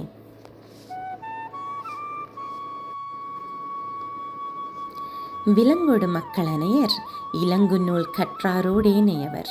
பொருள்: விலங்குகளும் மனிதரும் ஒப்பிடும்போது எப்படியோ அப்படியே அறிவார்ந்த நூல்களை கற்றவர்களும் கற்காதவர்களும் உள்ளனர். விளக்கம்: அறிவார்ந்த நூல்களை கற்றுத் தெளிவதுதான் விலங்குகளை விட மனிதர்களுக்கு இருக்கும் விசேட தன்மையாகும். விலங்குகளுக்கு அந்த தகுதி இல்லை. ஆகவே அவ்வாறு கற்காத மனிதனை விலங்குகளுக்கு சமமாகவே கணிப்பிட முடியும். கற்றுத் தெளிவதே மனிதன் மனிதனாக வாழ்வதற்கு வழியாகும். Meaning, those who are educated with books of true knowledge and others who do not learn from them are like humans and animals respectively.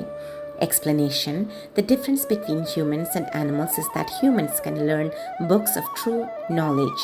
The animals do not have that privilege. So if a human did not use that privilege to learn and have that education, he is the same as an animal. Education is the only way to reform ourselves as humans. செல்வத்துள் செல்வம் செவிச்செல்வம், அச்செல்வம் செல்வத்துள் எல்லாம் தலை. பொருள்: செல்வங்களுள் நிறைவான செல்வம் செவி மூலமான செல்வமே. அச்செல்வமானது மற்ற செல்வங்கள் எல்லாவற்றையும் விட சிறப்பானதாகும். விளக்கம்: மனிதனுக்கு மகிழ்ச்சியை தருவது எதுவோ அதுவே செல்வம். மகிழ்ச்சி என்பது மனதில் ஏற்படும் நிறைவான நேர்மறையான எண்ணங்களே. செவியூடாக கிடைக்கும் அறிஞர்களின் போதனையால் தான் அப்படியான நல்லெண்ணங்களை உருவாக்க முடியும். ஆகவே மகிழ்ச்சியை தரக்கூடிய செல்வங்களில் செவிச்செல்வமே தலையாக செல்வமாகும். Meaning, the wealth that comes through listening is real wealth. That wealth is the best of all other wealth. Explanation: wealth is something that makes us happy. Happiness is the accumulation of good pure thoughts. The wisdom that comes through listening to wise men cultivates good pure thoughts. So the wealth that comes through listening to such wise men is the best of all others. எப்பொருள் யார் யார் வாய்க்கு கேட்பினும் அப்பொருள் மெய்ப்பொருள் காண்பதறிவு. பொருள்: எந்த விடயத்தை எவரவர் வாயிலாக கேட்டாலும் அதனுடைய உண்மைத்தன்மையை கண்டுகொள்வது எமது அறிவு.